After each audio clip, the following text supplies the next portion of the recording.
Oh, look, we're early. That never happens. We're 1 minute early. SmackDown's about to begin. I'm excited. Let's have an intro. Who are we going to have today? Who did we have last week? Let's do it. I know, technically it's an AEW intro, but we're having it. God, I just listened to this Whole Yeah podcast. It was terrible. I feel like my ears are gonna bleed. What'd you say?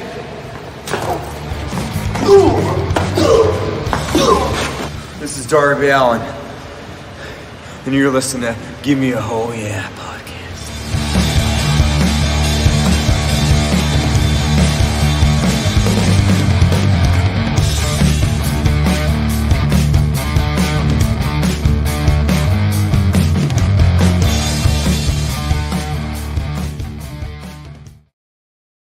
Thank you, Darby. I've just realised that one goes on for a little bit longer than all the others. Like you hear the music going on for just awkwardly a long time.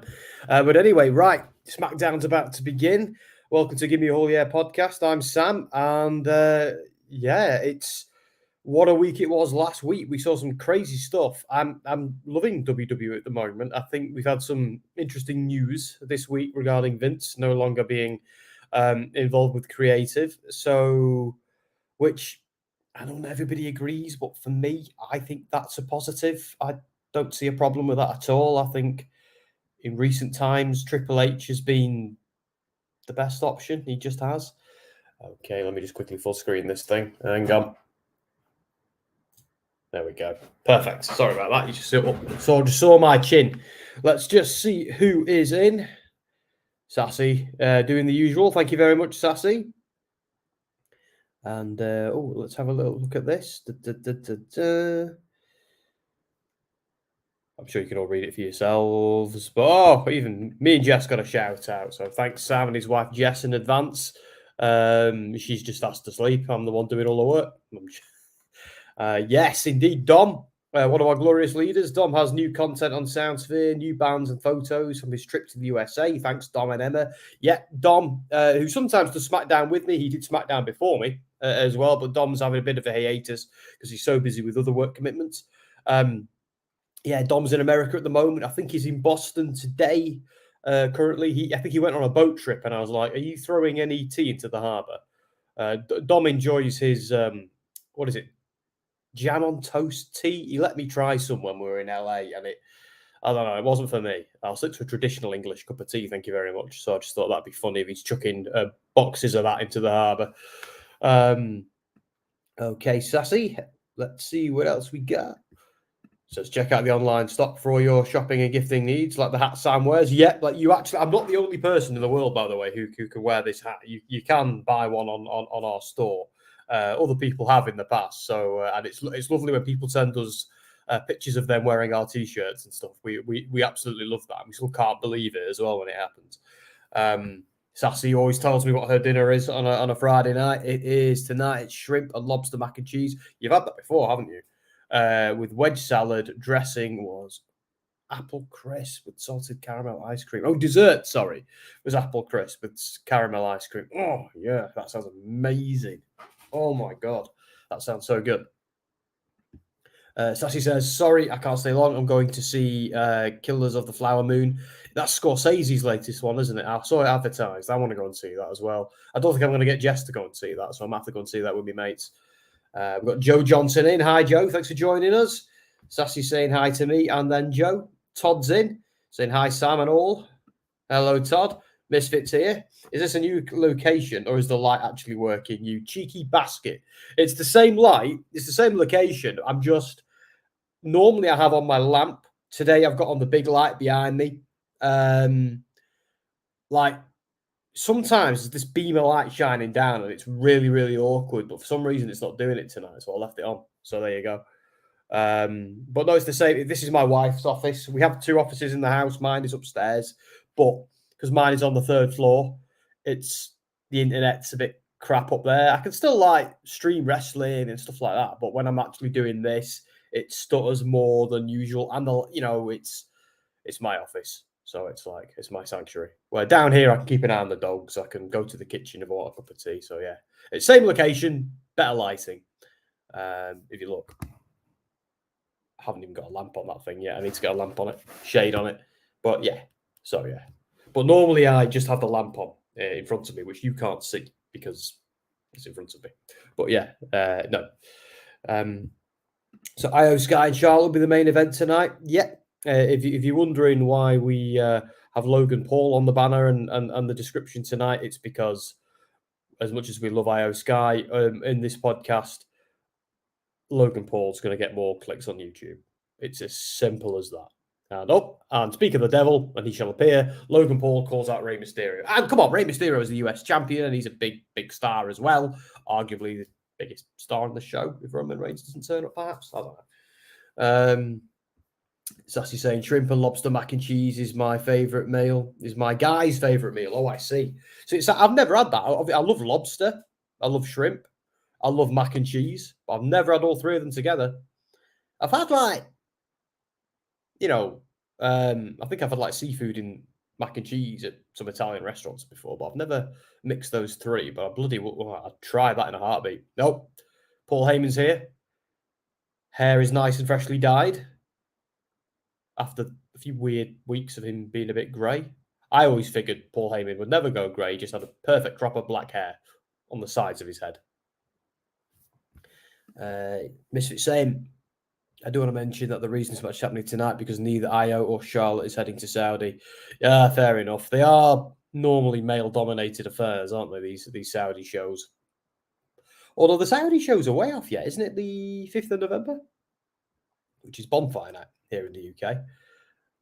If you don't know what that is, that's we celebrate the 5th of November because of the gunpowder plot. So a bunch of people about 400 years ago snuck into the bowels of Parliament and tried blowing it up with gunpowder, and they failed. So we celebrate their failure. Yeah, I'm joking. I'm not suggesting that we should blow up our politicians. Of course, I just thought it's a bit of dark humour. But yeah, so that's why we celebrate because a group of terrorists failed to kill the king and some politicians. So, but if I ever tell my American friends about it, they think that's a weird holiday. Especially like we burn a guy on a bonfire, right, to represent Guy Fawkes, the guy who led the plot.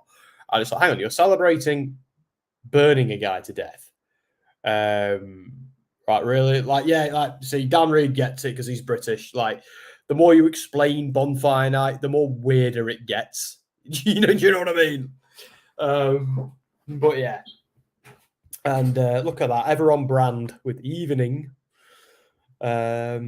Misfit saying they're booked on a WWE live show in the US on the same day. Oh, I see. So that's why they're not going. And let's be honest, there's a few WWE superstars who do have a moral problem with going over there. But yeah, we won't talk about that here because it's 1 a.m. and I can't be bothered getting into that. Yeah. Todd saying, oh yeah, I remember the 5th of November. It's in a movie called V. Yeah, V for Vendetta. The guys were dressed up as Guy Fawkes. That's what the guy's mask is, yeah. It is indeed. So that's probably like, if most Americans have seen that film, Hugo Weaving's in it, isn't he? That might be the most exposed you've got to. I don't think I've ever spoke about Bonfire Night for this long before. But anyway, nowadays people celebrate the attempts. Anyway, my God, we've already gone dark and we're already like 6 minutes into this thing. Sassy saying, I have a great show, Sam and all. Enjoy the show. Be nice to Sam. Yeah, you better be, or I'll become the purveyor of violence. Lol. You know what, Sassy? That threat loses all of its kick if you say lol. Unless it's kind of an awkward lol. Sassy saying hi to Dan.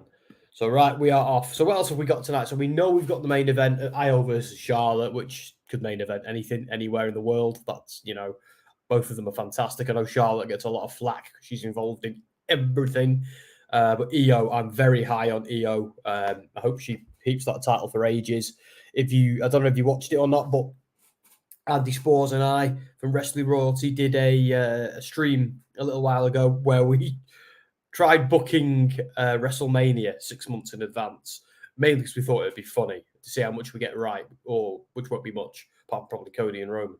But Andy proposed IYO holding the title all the way till Mania, then fighting Bayley for it, and I kind of like that idea.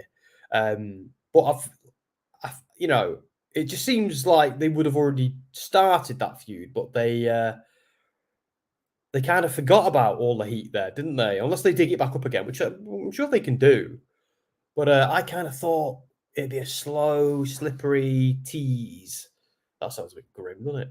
All the way until that feud. But no, like Bailey's the supportive friend. Okay. Clever. Sassy says she misses Mox. Oh, well, you can do without him for a while. Kari's Twitter activity has been interesting all day. She teasing her WWE return. We know it's coming. It's because WWE's waiting on Kari. Ah, good. Oh, LA Knight is here. Isn't it bizarre and amazing at the same time that we're getting LA Knight versus Roman Reigns at the next Premium Live event? That's just... It's just so strange, you know? I'm all for it. Like, it's just like we were struggling to get LA Knight on the card, weren't we, a few months ago, and now he's kicking ass. Oh, yeah, by the way, go watch that show if you want to see how I'd, like, book WrestleMania. It's only half serious. Like, some of it I'm fantasy booking just for fun because I'd like to see it, but the other half is what I think is definitely going to happen. So, but yeah, I took some creative liberties on purpose just for shock value. It's like when Dom asks me to choose, like, do a prediction, I'll always go with the far out one because for me it's more fun, which is why I've never held the championship. It's usually Dan or Ant, isn't it, who have that? I don't even think it leaves Dan's room now. I think it just stays permanently attached to that chair. So it doesn't look like we're getting Roman Reigns tonight, because if he was coming, we'd know about it, wouldn't we? I'm more looking forward to the online reaction to the finish of Roman versus Knight than I am the match. See, I think it's going to be a fun match, but yeah, it's two very methodical workers. You know, neither of them are really like the strong style or the fast guys. They're two very WWE guys, and they're both safe workers, which I kind of like. But I'm a fan of the methodical match. Like, I do agree that we've seen that Roman Reigns match now about 20 times, or about 10 times. But I always kind of like it. Like the sometimes the more fast-paced, flippy, like AEW style matches don't do a lot for me. I think WWE is better with the ring psychology sometimes, especially under Triple H. So looking forward to watching this back tomorrow. And LA Knight finally getting the push he deserves. Because I do think LA Knight gets a bit of flack for his in-ring stuff, but I've never seen him. You know, don't get me wrong, he's not Kenny Omega or you know, Seth Rollins or anyone like that, but he's very good. I still think he's good. I don't know if he's like one of the best, but I don't think he's bad. The guy can wrestle. I've never watched a match of his and thought, that was a bit crap. You know, even in Impact and NWA and other places he's been. I can see right now LA loses, and that's LA Knight is buried. Screw Triple H. No, I there's no way is it his time to beat Roman Reigns, and it doesn't fit into the story, but it defo makes sense to do that match because word on the street, again, I don't know how true it was, but if Bray Wyatt had still been with us, one of the plans was for him to be going after Roman by now, and at least having a failed attempt. And I do wonder if LA Knight has kind of inherited that from Bray, which does make sense, you know, because he was looking for a bigger place on the card, and we are now missing one of SmackDown's biggest baby faces, and sadly we'll be missing him forever. But yeah, I see it. I don't think he should win it, and you know, I don't think anybody's taking that title off Roman Reigns until Cody Rhodes. But yeah, I'll bite. I'll take the match, but it'll be the Roman Reigns match. It always is. Outside interference costs the match. Drew McIntyre called it right on Raw this week. You know, go watch it all back, and he says, you know, you see the outside interference of this, to that, and he's right. LA Knight is probably losing, but he will eventually win the US title or the IC. Oh, yeah, I think, you know, something good is coming his way. I imagine. But he's not on the level of Cody or Roman yet. Of course he's not. But he's getting booked, so he's getting good TV time and stuff like that. You know, they want people to believe. But it's like Misfit says here, you know, he is just a stepping stone. Yeah, like Cody and Roman is the money match now. But we do need to do things before we get to WrestleMania. We can't just have no matches until we get to Mania. And they can still do a good storytelling and have LA Knight lose. I'm all right with that. You know, I'm looking forward to that match, and I'm fair. I could probably bet my car that Roman Reigns is retaining. But yeah, so I don't mind as long as the story's good and the match is good. And so far, it's been great. The story, like last week, was brilliant. I loved SmackDown last week. I watched it back. I always watch SmackDown back the next morning, you know, because I'm doing this. I miss half of it. But I sat and watched it back, and I thought that was a really good episode. That was better than I remember it from last night. So I've heard Logan Paul is the plan for Mania. See, I've heard something different, which I'm not going to say. I don't know if I've booked it, my fantasy booking thing before, but I've heard something different. And a few other people have heard something different to me. So I think with LA Knight, it's one of those people where things are up in the air. Because they have made a few changes to what they were planning on doing in Mania. But to be fair, I don't really want to think about too many things for Mania yet, because it's too spoilery and stuff, you know. And anything could, like, let's be honest, Mania is 6 months away. Anything they've got planned can change between now and then. So I wouldn't read into any dirt sheet stuff quite yet. The only one I'm prepared to read into is Cody versus Roman, because I think that's been the plan for years, perhaps. Andy still thinks The Rock is coming back. I'm not so sure, but we'll see. You know, there are things in play to make it happen, things in play to not make it happen. So we've got the LWO here, and the fully evil Street Profits, which is the best news. Like, Street Profits turning heel was absolutely the right call. So what else have we got on tonight? Let me just have a quick look. So yeah, Logan Paul, Santos Escobar gets his payback on Montez Ford. I think that's just sounds like a TV match to me. It'll be fun. But is it going to move the needle? No, I'm not so sure.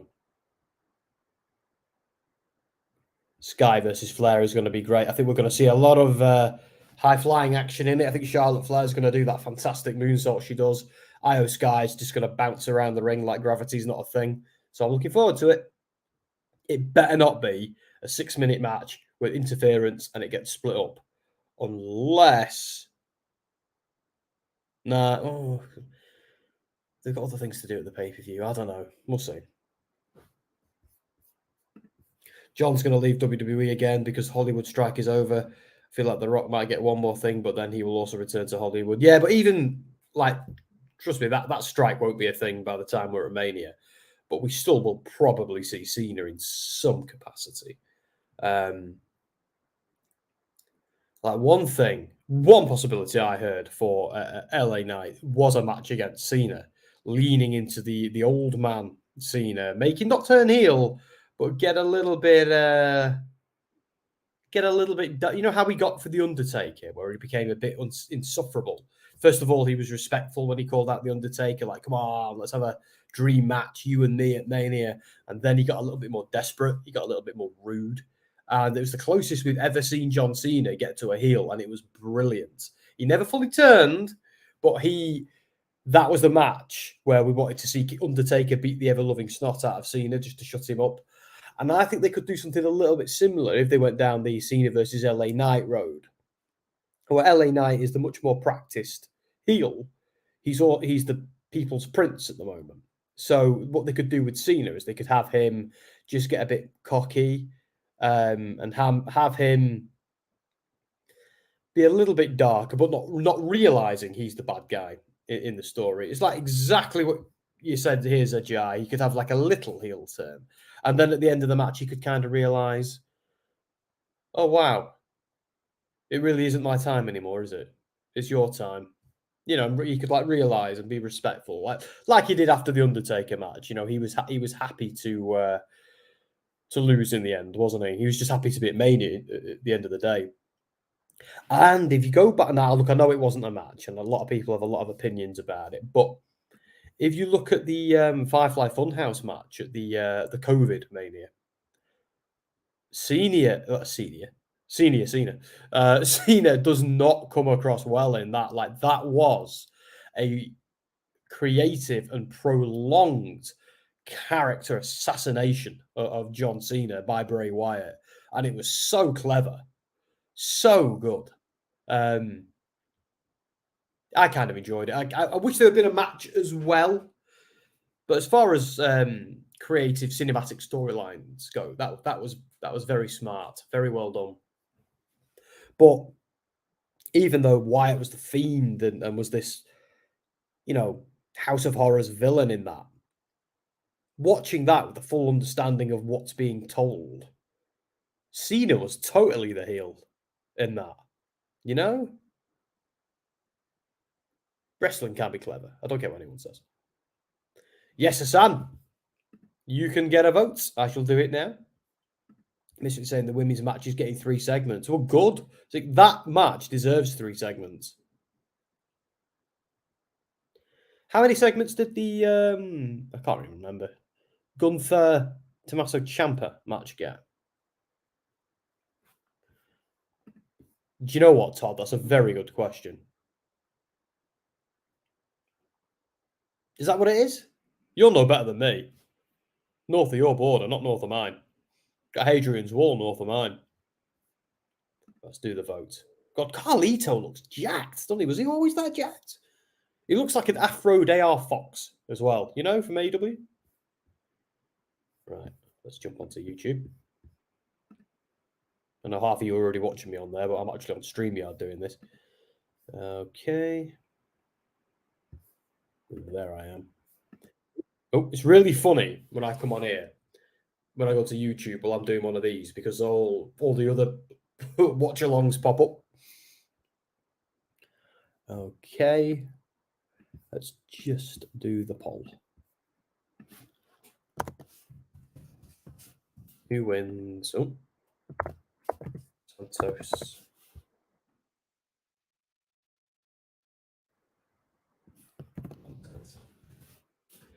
Too tired to even give them last names. I've got a lot of wrestling to watch this weekend. I've got a lot of wrestling to watch this week, actually. So what's going on next weekend? I've got to get Bound for Glory watched ASAP. I won't be streaming Bound for Glory, I don't think, guys, because I struggle doing 2 in a row, really. The poll should be live. Let's just do a banner as well. Yeah, so next week, I might as well say it here first. We'll put it out on Twitter as well, but there won't be a SmackDown stream next week, at least not by me. Now, I don't know if one of the guys wants to cover me or not. Well, I'll talk to them about that. But I'll be in Coventry, ready for the Impact show that I'm at. Got a nice press pass, so I'm going to go over to that. I'm bringing my wife on this occasion. Normally, I bring Andy or Dom or Dan and Ant, but this time it'll just be me and Jess. We're going to go have a couple of cocktails, have some dinner, then head over to Impact and enjoy the hell out of the show. It's going to be awesome. I'll probably get there early and see if I can sweet talk the PRs into letting me interview a couple of the talents. That's what I'm planning on doing. And if you're watching this, guys, you already know I was going to do that. You must know that. But I don't think I'll be the only journo doing that either. So let's have a banner. It's on now. Montez versus Santos. I'm aware I should put the surnames on, but 20 past 1 in the morning. Right, comments. What's people saying? Cocktails in Coventry, you know it. You know it. There's a botanist, you see, Dan. There's a botanist, not the alchemist, the botanist. It's owned by the same people, same kind of thing. About a 2-minute walk from the arena where Impact are having the show. And I think we're going to do a little bit what we did at Clash at the Castle. So at Clash at the Castle, we had a load of cocktails in the Alchemist, just over the road from the stadium. I had some food, and then we kind of went into the stadium all cocktailed up. We weren't like completely drunk or anything, but we were nice and toasted. And wrestling and after a few cocktails is always good. But I am technically there, kind of working, so I need to be good. I need to be on my best behaviour. But my wife can be absolutely off her box. That's all good. Misfit saying, I sent you a photo of what Kyrie's Twitter looks like. Shall we have a little look? Misfit, shall we have a look? Live on stream. Well, that's interesting. So it's just like the ocean with the sky above it. The pirate princess and the sky. IYO SKY. Yeah. They're defo teasers. That's pretty cool. I'll spend more time thinking about that tomorrow, I imagine, and coming up with my own theories of what it means. But I imagine the internet's beat me to it. So Todd is saying, okay, since you said Impact, Sam, what do you think of CM Punk in Impact? I'm going to say what I say to everyone when it comes to CM Punk. I cheered when he returned. I was upset after Brawl Out. I cheered when he came back after that. And I cheered when the Elite came back as well. I thought, oh, I've got a second chance now. Then that BS happened after All In or during All In. And I think now I'm done. Like, done with him, done with hoping for things to get better, because they never will. Like, I just don't think he knows how to exist alongside others. So there's a lot of people who want him to go to WWE. They haven't ruled that out forever, but they've said no on this occasion. Impact have allegedly made him an offer. I'm not so sure. I'm not so sure he'll accept it. I think he'll hang on and wait for WWE. But personally, I think he should be honest with himself. I don't think this makes him happy. He needs to go and do what makes him happy, whatever that may be. But as a CM Punk fan, I think I've always cared more than him. And I'm not that. If I never see him in a wrestling ring again, I'm over it. I don't really care. So, whatever. That's where I am with him. I'm sick of being let down. So, as a fan, I'm sick of being let down. And as a reporter, I can't really tell you everything that I feel, because it's one day I might be sat in front of him speaking to him and interviewing him. So I've got to be kind of careful what I say. But how I feel right now as a fan, which I suppose, like, Gimme A Hull Yeah, I'm here as just me as me. I'm not. It's not like where I'm at WrestleSphere where I've got to be straight down the line. This is not a journalistic endeavor. It's just a podcast. But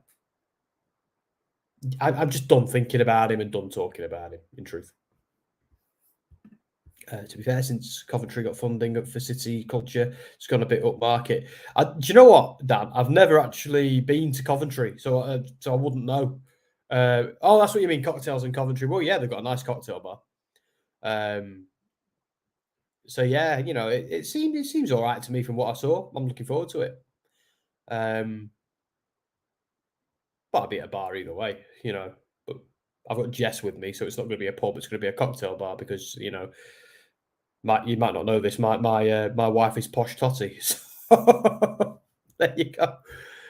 She's the sort of girl who's very particular about the sort of eateries and bars she goes. I make it sounding like she's a snob. I promise you, she's not. But she's selective. She's a cocktail girl. You're not going to get my wife on an 18 to 30, put it that way. But you will get her on a cruise. So there you go. She's brought me up market. It looks vastly different from last night. Oh, so she's changing it every day. I'm gonna have a look. I'll keep looking each day. Yes, I am, my friend the wizard. Hope you're all well. So these guys exchanging pleasantries. Doesn't say former WWE superstar. And she's got an hourglass next to her name. Is gone. Oh, right. Oh, I see. Yeah, she's having a bit of fun. She knows what she's doing. Like, we already know she's coming back to WWE, don't we? So it's only a matter of time now.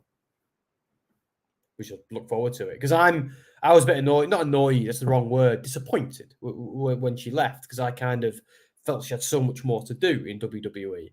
And I just don't have the time really to watch Stardom and stuff like that really. So, but yeah, I think Kyrie was great in WWE last time, so I can't wait to see her again.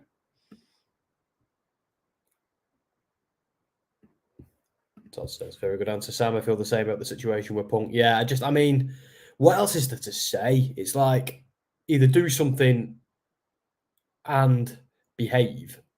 And look, I'm aware there's no smoke without fire, and it's not all on him, but he's the only one assaulting his colleagues. So it doesn't matter how insufferable or how much they're annoying you or what they might be doing to snipe at you. You don't goozle your work colleagues. Do you know what I mean? Like, sorry, no. Like, and I know this is it. This is simulated violence is the business, but that doesn't mean you can do actual violence against the people you work with. No, the guy's a thug, and I'm amazed he's not in handcuffs. Sorry, that's where I am with it. Like the Young Bucks annoy me a little bit as well. As a fan, I find them quite smarmy. Now, when they're heels, that's brilliant. That's exactly what I want them to be. But I find them like that as baby faces as well. So, like, if he's anything like me, he probably finds them a bit. And I know I'm not alone in thinking that. And there's a lot of people who think that. I think they're awesome at what they do. I love that some of their matches are some of my favorites. The FTR matches, like, forget about it, just awesome. But I think I wouldn't want to share air with them unless as friend, like in a friendly way. But I would do it professionally, and I think maybe Punk's. But any moral high ground he ever may have had, not saying he had it, but he ever may have had, is gone after All In, and there's no getting it back either. I don't care what camp you're in. I'm not in anyone's camp, by the way. I don't do tribalism or camps. But the minute you start smacking Pete and strangling your colleagues because of disagreements, you've lost every argument. Anyway, screw that. Yeah. So you've run show there. So yeah, you'll know them. You'll know. Exactly. Well, I'm looking forward to it. I'm going to go to the botanist, have some food, have a few drinks, and then carry her to the show.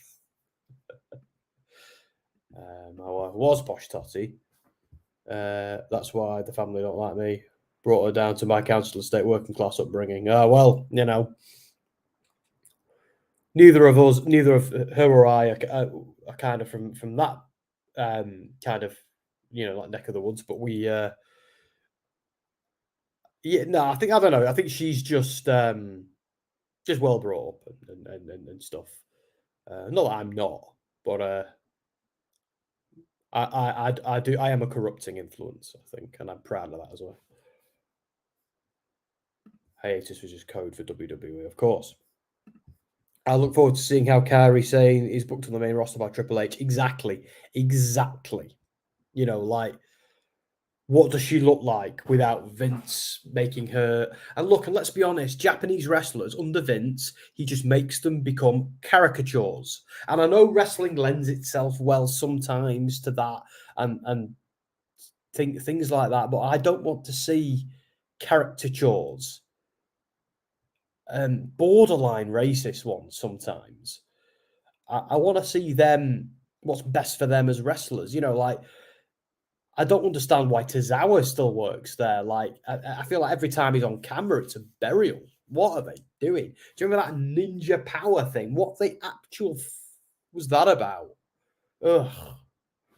And Asuka, I love Asuka. I love her matches more than anything, but let Asuka be. Do you remember that promo she did where she was like in the gym and being a bit dark and sinister? That was amazing. Can we see more of that and less of her dancing and running around screaming in Japanese? Let's just see the Asuka we saw in NXT or the Killer or Kana. Let's see that version of it that they promised us at the Royal Rumble and then didn't actually deliver. Yeah, she's got the face paint on. Yeah, great. Okay. What's she going to do with it? Because Kana's gimmick is more than the face paint.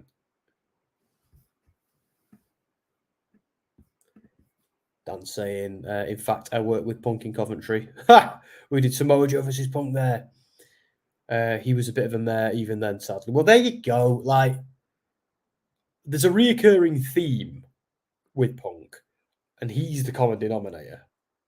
Like, I'm not defending any bit. Like, I wasn't there. I don't know what happened, but I'm fairly sure people have annoyed the piss out of him. But like, we've all worked with people who've annoyed the piss out of us. We don't strangle them or send our silly friends to bite them. You know, you're like, no, it's done now. It's done. Like, yes, the guy's a big star, but who the hell does he think he is? And this is coming from a fan, someone who was sad when he went away every time he went away, and was happy when he came back. But there's only so many times you can go through that and not then be like, "Ugh, he's the problem, isn't he?" You know, like, time to, for me, because I know I spent half the stream talking about him, and I don't want to. It's time to forget about him until something happens. That's what I think. And if that's nothing ever, so be it. I'm not at the point now where I'm going to want or hope for him to come back, because it'll end the same way. There we go. So Vince made Kabuki Warriors as a joke, but Kari made it entertaining. See, I actually kind of liked Misfit, a certain aspect of the Kabuki Warriors. Do you remember when they turned on Paige and they just coldly fired her as their manager and blew mist in her eye and just kind of walked away, like, laughing? I thought that was actually quite sinister. I thought that was pretty good.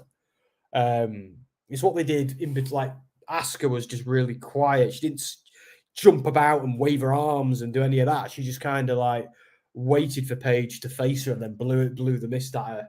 That it was quite chilling, and I really like Asuka when she's unpredictable and savage. And Kyrie was just like a minion, laughing and egging her on. That was great. You know, that was really good. If they'd kept that going, even as baby faces, there's a way of doing that. You know, I just don't want to see silly caricatures. You know, just because someone's Japanese doesn't mean they need to behave like that. You know, if it was someone like Hiromu Takahashi, then yeah, because like his whole gimmick is being larger than life and colourful and jumping around and stuff like that. So if it suits that wrestler, then yeah, great. But do you remember Akira Tozawa in the early days of 205 Live? He was just this fast, cool guy with the bleach blonde, spiked hair. And then they turned him into whatever they turned him into. And even this week on Raw, even under Triple H, they're not using him right. He was with Alpha Academy just pretending to do weights. It was like, what is this? Stick him in a ring and have him jump around, make his gimmick like he's a small guy who can like do all this cool stuff and not get caught by the bigger dudes, but can take them down by chopping them down like a tree, like Rey Mysterio. You know, like, it isn't rocket science, is it? Come on, guys. I love Kabuki Warriors. Yeah, like, aspects of them were great. What? Dan saying Punk's a control freak is the issue. I did some of it comes from a good, you know, I do think some of it comes from a good place. Yeah, oh yeah, I think, yeah, absolutely. But he's no meet in the middle guy. Yeah, he's my way or tantrum way. Oh, so you had an argument with him as well. I've never met him, you know. I've never interviewed him or anything, but I think he was in and around the business. You know, I think before I started doing what I'm doing within it. But I'm, you know, with WrestleSphere now, that like there was every possibility I would have ended up interviewing him. But I think now that ship is, no matter, like, if he goes to Impact, then there's a very high possibility of me interviewing him one day. But I don't think he will. And if he goes back to WWE, there's a high chance of me interviewing him one day. But again, I'd probably let Dom do it. I say let Dom do it. You know, Dom would probably say, "Sorry, I'm having that one."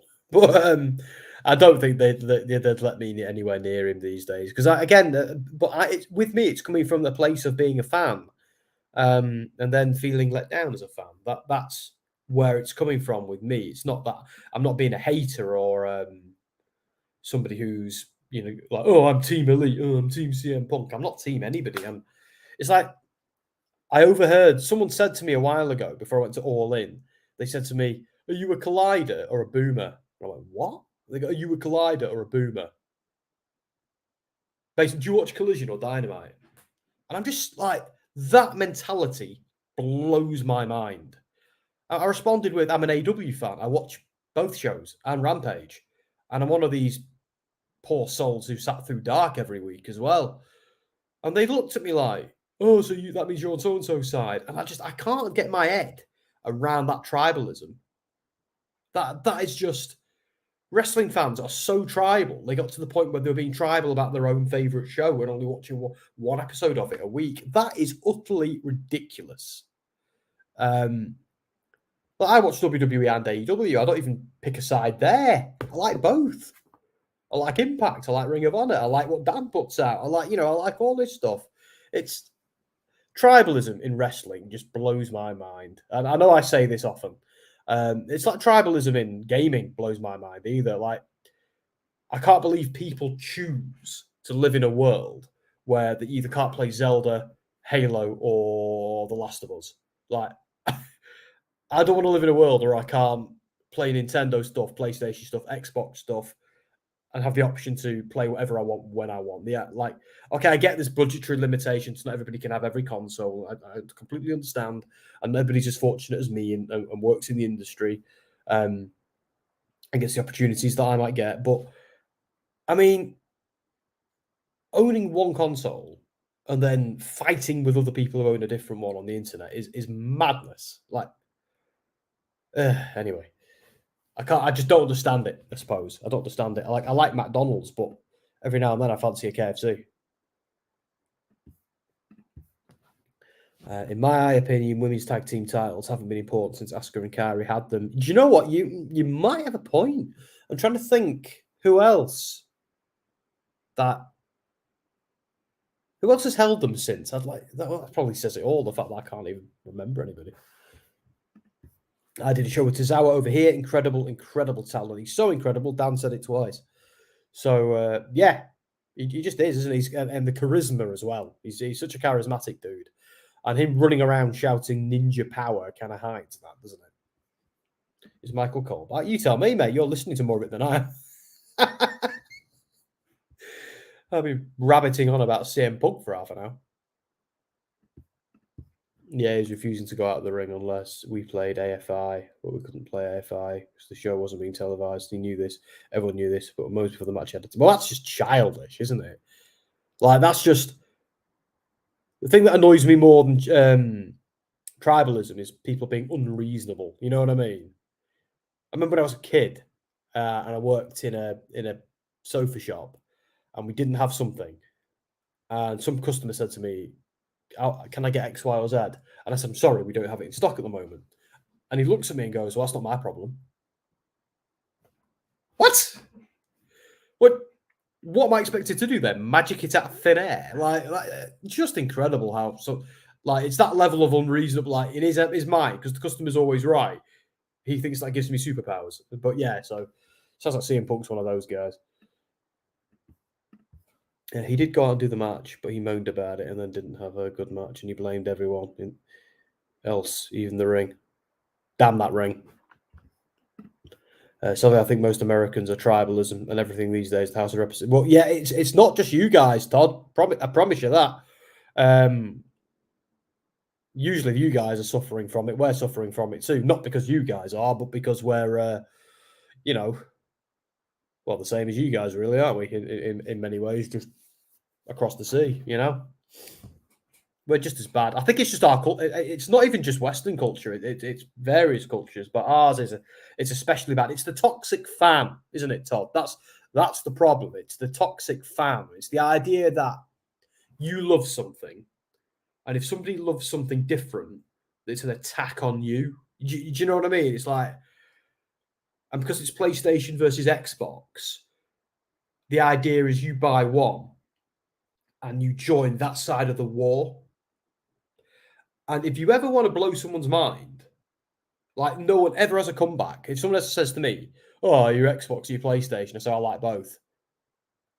Like, they never have a response to that. Now, but the two things, though, that I'll sometimes get two tribalish people on the same page is when they're picking a fight with somebody who refuses to pick a side, because we're even worse than the other side, because they can't get their heads around us, I don't want to live in a world where I can't watch AW and WWE every week. You know, like, and I do. I've watched WWE since I was a kid. I watched WCW as well and ECW.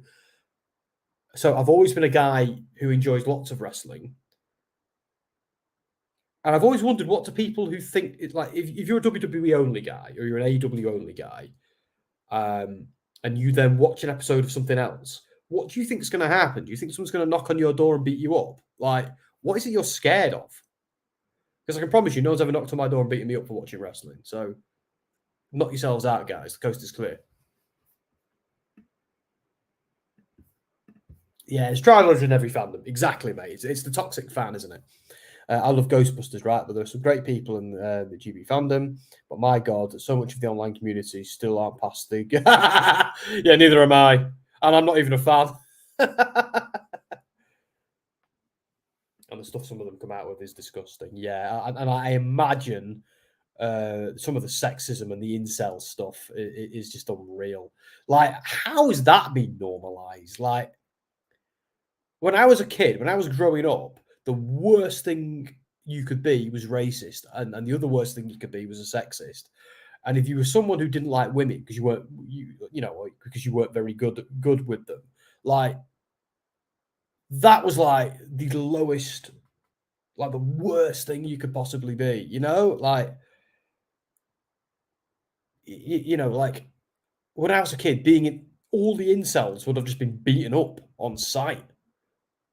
Not by me, but like the people like that were just like the lowest of the low. So it blows my mind. All this, like, I'm not going to say his name. I'm going to call him what James O'Brien calls him. Like people like Andrew Potato, and who's the other guy, Jordan Peterson, and like stuff like that. How I look at that and the fact that these guys have got followings, and it's like, God, you're all a bunch of pathetic weirdos. What is wrong with you? Like. Oh, anyway, we'll move on from that stuff. We don't want to discuss those freaks on a wrestling podcast, do we? Fun fact: Kairi Sane holds a clean win over Charlotte. Oh yeah, well, not many people can say that, can they? Todd Johnson, politics are the same here. Yeah, not quite as mental, but politics has become sport. You want your team to win, whether or not they deserve to. Yeah, it's true. It's a little bit true, and it's a kind of like you'll forgive you. Like, look, I don't. I'm centre left. There's two centre left parties for me to vote for in this country. I prefer one to the other, but I will vote tactically for whatever one I've got more chance of getting out the right wing party out, if that makes sense. But yeah, in America, Todd, I feel you, mate. I've been following the news, what's happening in the House of Representatives past few days as well, and like the most recent piece of news we've just had from there just makes me laugh. And at least, hopefully, now we won't get a nutcase and an insurrectionist in that house, because like if I was in America, I'd be a Democrat. I would probably vote Democrat, but there are lots of decent Republicans in there, and it's like, come on, guys, where are you? Let's have you. Don't say I always loved ECW. So extreme, I missed that. See, I look at ECW now, and I watch something like CZW or what's the other one, GCW, and I think back, and ECW just seems tame now next to some of that stuff, But yeah, Todd, don't think like of course, we look at your politics and think, my God, those guys are crazy. But we think that about our own guys too. Like recent, I'm not going to say the B word or any of that, but in recent years, since because our country's lurched to the right as well, and I don't just mean like centre right. I mean the crazy like parts where facts are things you can pick and choose, or ideology is more important than we actually had a politician stand up a few years ago and say people in this country have had enough of experts, and those of us with a functioning brain heard that comment and wept. Like, imagine that. Imagine standing up. And I imagine America had something similar when that lady talked about alternative facts. That was another moment that historians will look back on and be like, that's incredible. Like, she's basically saying you can argue up is down and you could be right just because it's your ideology. Like, that is insanity. But yeah, anyway, enough about that crap. Social media make people like them so yeah, I agree. It gives these idiots a home. Centre left, which is called far left by the centre right. Mate, I'm centre left, and I've been called a right wing by people who are like very, very far left. Like, you know, even they see me as an enemy.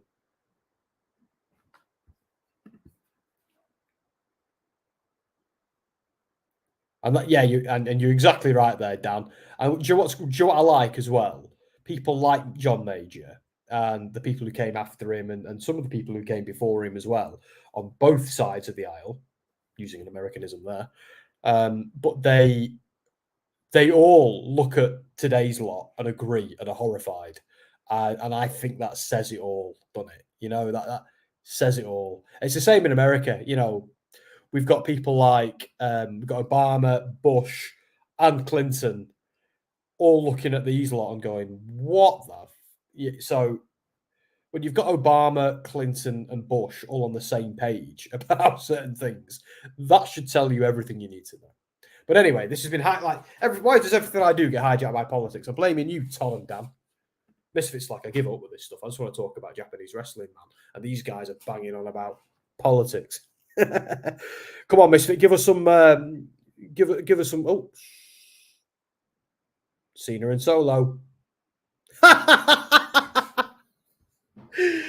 So is there any wrestling on tonight? Yeah, you wouldn't know. Oh, Jimmy Uso. I thought it was Shinsuke Nakamura for a minute, you know. Hey, don't you even go. Don't you even go there. You started it. I think. I don't know. Oh, why did Jay wear a balaclava? Well, I was going to say, tell us something about IYO SKY we don't know, or Kairi Sane. Let's get us off.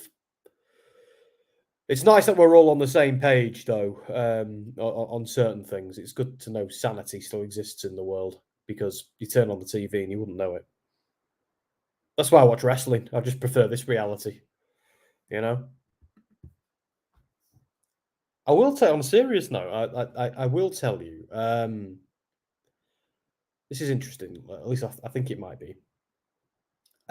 So I got more into wrestling.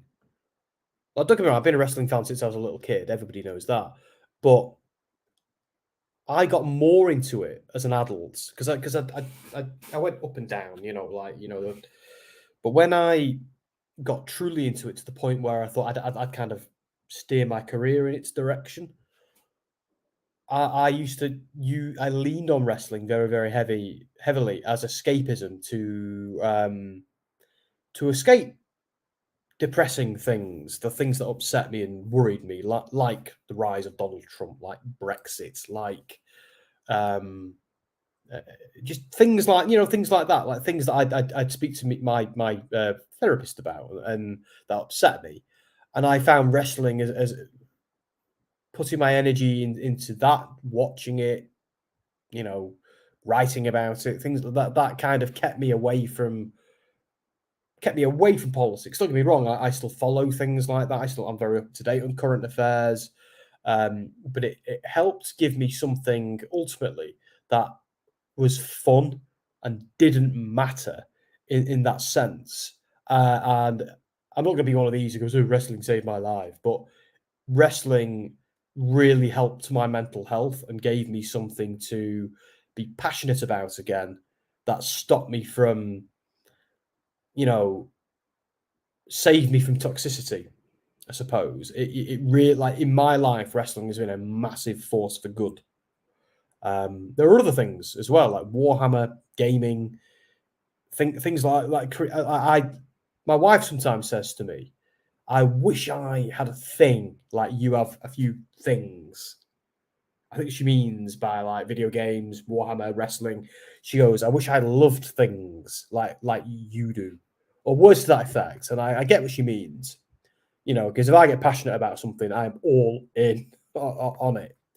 And I think, at least it is for me when I recognize that in other people, I think that can be contagious sometimes. And you then gravitate towards other people who have those passions. And I think the whole reason I do this podcast is because I did gravitate more towards people who did that. You know, Dom and I have known each other for a long time, but it was only last year where he said, you know, come onto the podcast and pick up SmackDown and, you know, it's just stuff like that.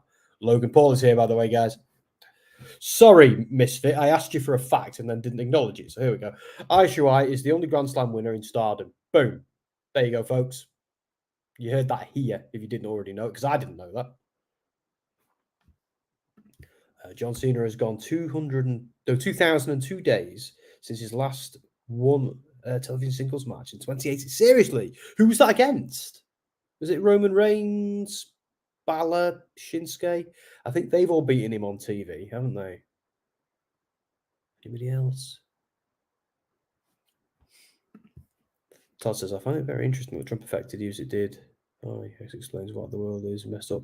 Well, do you know what it is, Todd? I think it's just like, I think it's a case of things like that, things that happen, you know, in the wider world, especially in places like America, do impact everything else. You know, the world is a global village, and if things are going a certain way in one direction, it steers it in another. You know, if I'm of the view someone like that is bad for the world, not just America. You know, so that's probably why.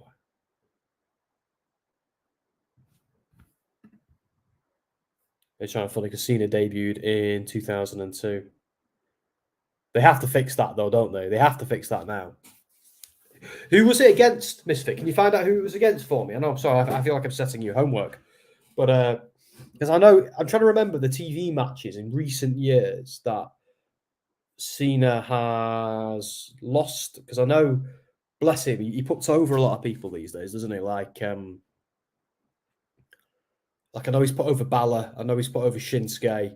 That was a long time ago. And I know he's put over Roman Reigns. So yeah, there you go.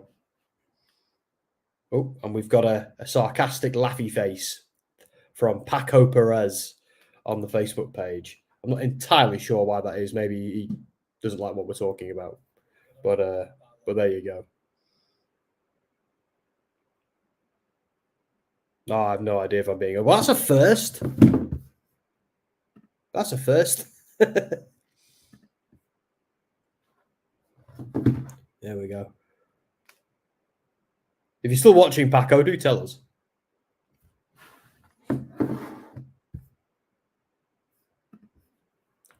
SmackDown will be on FS1 next week for the US viewers. Yeah, like we just watch it on Discovery these days, Discovery Plus, which is great because it means I can just, you know, boot up my iPad and watch it anywhere. I've got to say, I'm feeling WWE at the moment. I was saying to Andy Spores, you know, on Wrestling Royalty, I was saying that I like how there's a lot of interconnected storytelling on WWE at the moment. Like something that happened, like if you don't watch Raw, NXT, and SmackDown in order, you are likely to miss out on something. And I think that's good. You know, it's nice that different people are feuding with different people and feuds are bleeding into each other because that makes sense. I hate it when it's just everything is just segmented, you know? That's just me. Have you seen the trailer to the Iron Claw movie? No, haven't yet. I actually don't know what it is. I feel like I'm out of the loop at movies at the moment. It's having the time, isn't it? I have to watch so much wrestling. Like you won't believe I've got so much wrestling to watch before I go to Coventry to the Impact show. The Holy Union is coming. I'm glad these two are coming back. Dom will be happy. He loves these two.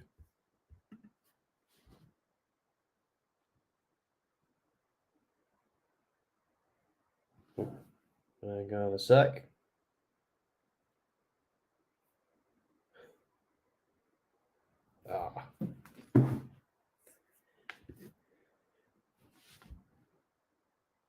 I think you're right, though. When Cena heads off again, we probably won't see him again till Mania. Even if he doesn't have a match at Mania, we'll probably see him do something. Maybe Triple H can change her name back to Kaylee Ray. Oh, yeah, Alba Fire. Alba Fire is a pretty cool name. But, you know, Alba basically means Scotland. So it's a bit on the nose.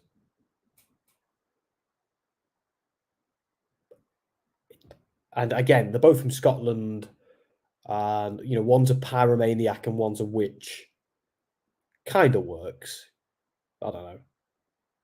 It's the Celtic thing, isn't it? They're leaning into the Celtic vibe, and I'm all for that. I kind of enjoy that. No, she's not. She was on screen a minute ago, Dan. She did like a promo with I forgot her name. God damn it, what's her name? She's amazing. Like the witch character, the Scottish wrestler.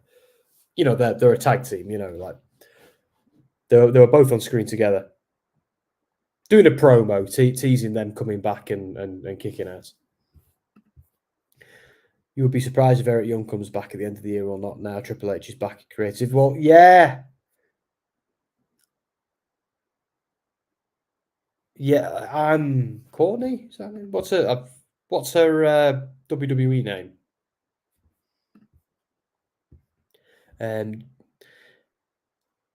It's weird though, Misfit, because I speak to a lot of Impact wrestlers who tell me how much of a creative force Eric Young is backstage at Impact.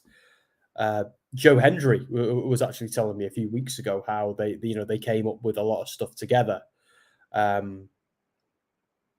So Nick Aldis is on screen. What's Pierce doing here? Go back to Raw, Pierce.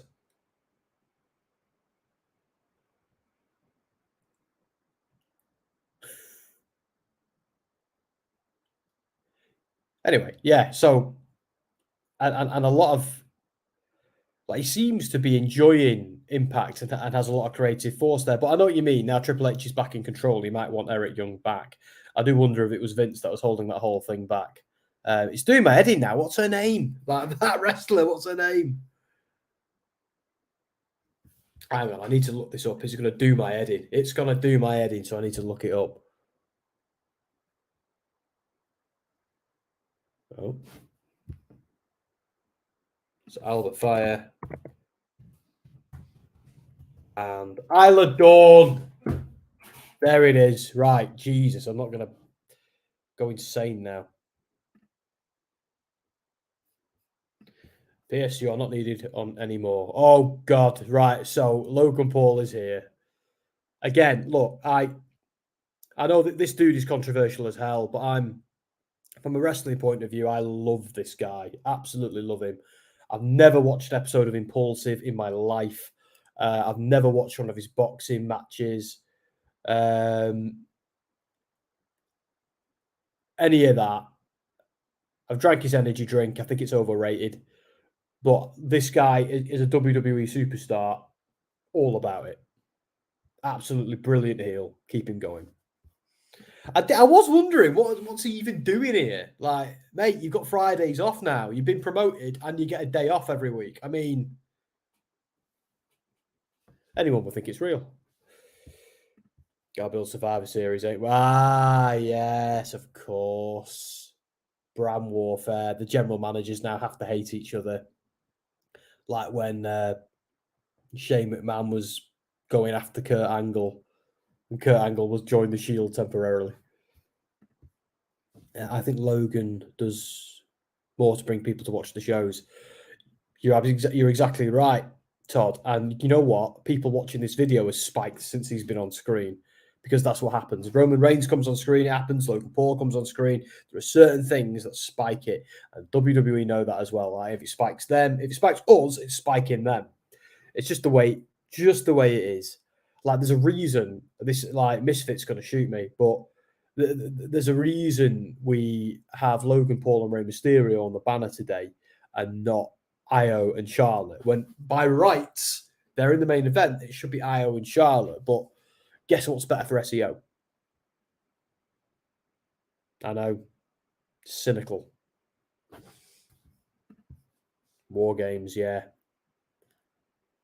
See, I like War Games being at Survivor Series, but the Survivor, I don't think Survivor Series has to be War Games every single year, does it? Like, maybe move War Games around? Could War Games be its own? I don't want War Games to become an annual pay-per-view, is what I'm saying. I don't mind Survivor Series being one, because it kind of works to be one.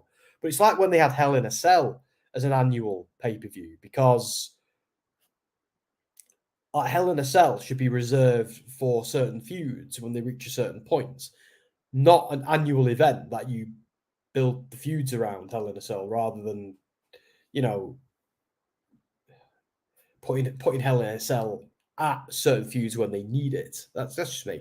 And Hell in a Cell is something they should crank out at WrestleMania or Survivor Series to an incredibly intense rivalry. Like, it's different with the Elimination Chamber and the Royal Rumble, because they are matches with a stipulation where you normally either win a certain title or win an opportunity to go to WrestleMania to go for it. So, like, Elimination Chamber makes sense to be a vehicle for Mania, like the Royal Rumble is a vehicle to Mania. But Survivor Series, the whole point of Survivor Series is when you've got two groups that just can't be contained. So you need to put them in there and just let them destroy each other. That's the purpose of it. It's a blow-off match, isn't it? It's like Hell in a Cell and War Games are blow-off matches where the Royal Rumble isn't. It's an annual event, an elimination chamber too. So yeah, so I'm not feeling War Games being at Survivor Series every year, because at what point does it stop being Survivor Series and become War Games?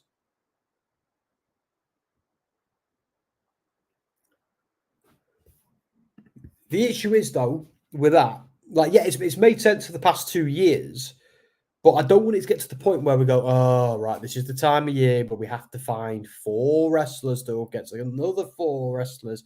It makes it a bit too predictable. I'd rather War Games to be a thing that any brand can use, be it NXT, because let's be honest, some of the NXT War Games matches we've had over the years have been phenomenal. So I know the roster is different now, but just saying, I want War Games to be something that can pop up once a year, or maybe even not at all some years, but when it pops up, we know things are on. I don't want it to just replace Survivor Series, I kind of like the brand warfare thing when it's done right, but just not always done right, is it? I'm not mad because I didn't know IYO and Charlotte were the main event. You didn't? I thought you'd know before anyone. I mean, it's IYO. She's your girl. Although you're about to cheat on her with Kairi saying. Don't let her know that. Logan has impressed me when he does wrestle. Exactly. Like, don't get me wrong, like, he does some fun spots. Like the Royal Rumble spot was amazing. It just was. It was smart, and when they actually smacked into each other, what a noise they made. It was so good. I've watched that. That is, like, I think that and Titus World Slide are the 2 things I've just watched on repeat. Oh, we all need to go and watch World Slide now, don't we? That is one of the funniest things I've ever seen in my life. I watched it live as well, because I wasn't at the venue, but I was watching that pay-per-view live when it happened. So I remember falling apart laughing and then being like, poor Titus. But then I was like, I wonder what the commentators said about that. And when they actually went back and looked, the commentators are just wetting themselves for about 3 minutes straight as well. So word is, apparently, Vince was at gorilla position and was just dying. And so were all the others. So that, like, WWE was just like an unmanned ship for several minutes while everybody just fell apart laughing. Which is funny in a way, because It was one of the funniest things ever. Oh, it's poor Titus. Anyway. If I'm being honest, Survivor Series concept's kind of dead. No, I agree. I do think the whole, this is the part where all the they all have to pretend to have brand warfare. I think I know what you mean, but if that's just an accepted thing that we know WWE is going to do every year, that's all right. Where a War Games match is when you shouldn't build the story around the match. You should have the story, and if some stories will suit the match and some won't. It's like you wouldn't put a Royal Rumble match. Build a story around that. You have the Rumble match and people enter it. It's not that kind of match. Because it breaks kayfabe eventually. Eventually, you're like, ugh, they have to now force two groups together. No, let it happen organically. It means more when it happens organically. You could argue it does for Elimination Chamber. But anyway, that's just me. Getting a little bit of traction on Facebook tonight, guys. I'm not complaining. All reactions are good for us. Everything helps the algorithm. Even angry faces and laughy faces and mean faces. Everything helps. Trust me on that. It's true. That's the secret to social media. There's no such thing as a bad reaction. Every reaction is engagement, and engagement is what you want. Rey Mysterio, don't do it.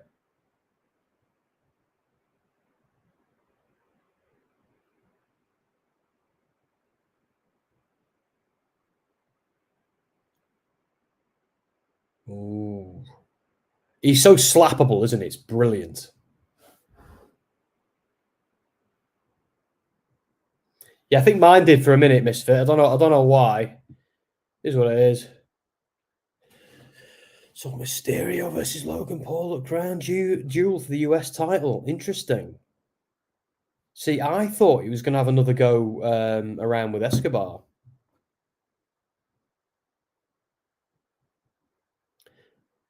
I'm kind of still waiting for Escobar to betray him, but it doesn't seem like it's ever going to happen. Maybe it's not. Maybe it doesn't need to. Is it just me? Could be.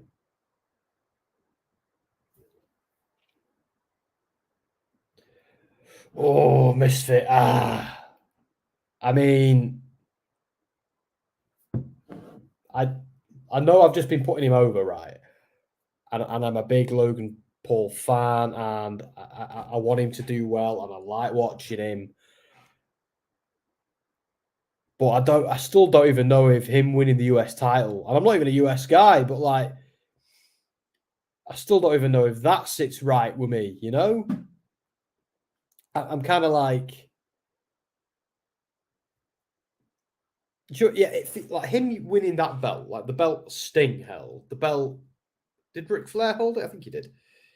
People like that. It feels a little bit like when Chris Jericho held the United States Championship. No, the Ring of Honor Championship.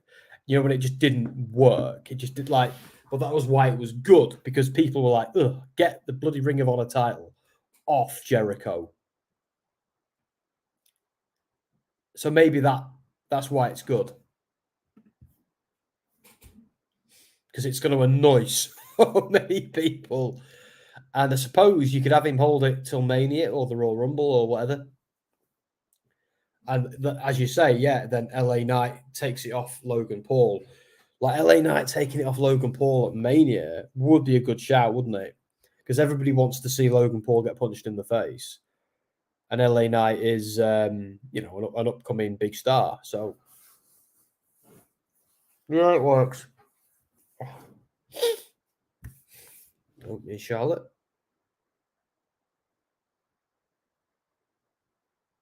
What's she doing?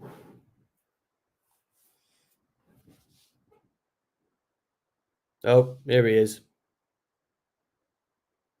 The Australian mouthpiece. He's so good, Grayson Waller. Is he wrestling, or is he here to talk smack to somebody?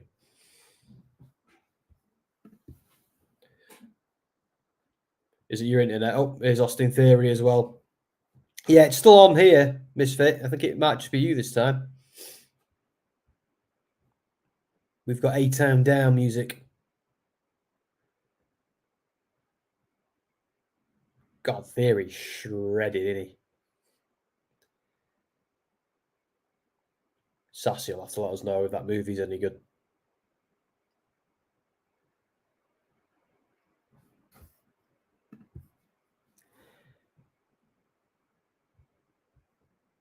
I suppose I should do a vote, shouldn't I, actually? Because Cameron Grimes, they haven't done much with Cameron Grimes recently, have they? I know we've seen him get squashed, but that's about it. Let's kill the last poll. Montez Ford won it. 60%. So who wins? So they're called A-Town Down Under.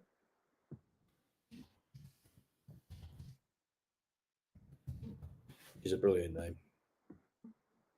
Dragon Lee. What do you call it? Dragon Trevor Lee then? Dragon Lee and Cameron Grimes. To the moon.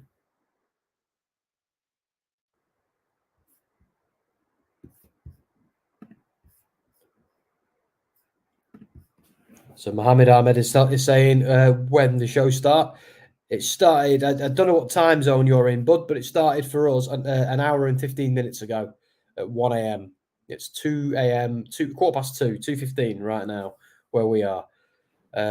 Guys in the United States, tell me what time it is. I think it's like, what, 9 p.m. where you guys are, 9:15, 9:15? Depending on what coast you're on. Let's do a banner, shall we?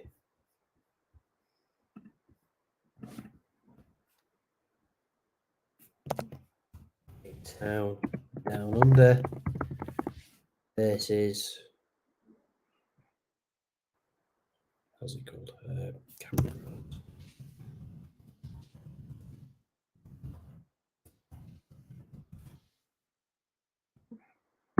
Dragon Lee. 45 minutes of the show left. That's when I can go to bed.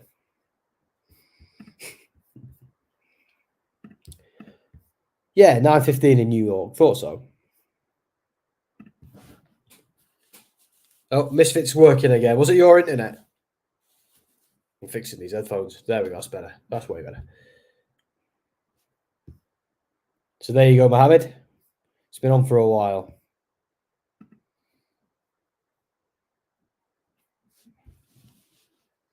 So predictions for this one. Oh, so it must be them. What state are you in, Misfit? I know you've told me a few times before, and I always forget. There are 50 of the things. It's hard to remember. Got so many commercials in SmackDown, doesn't matter.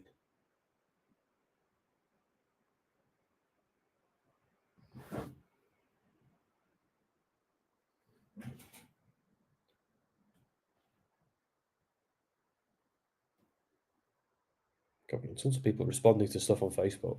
Crazy. My phone's on. Bzz, bzz.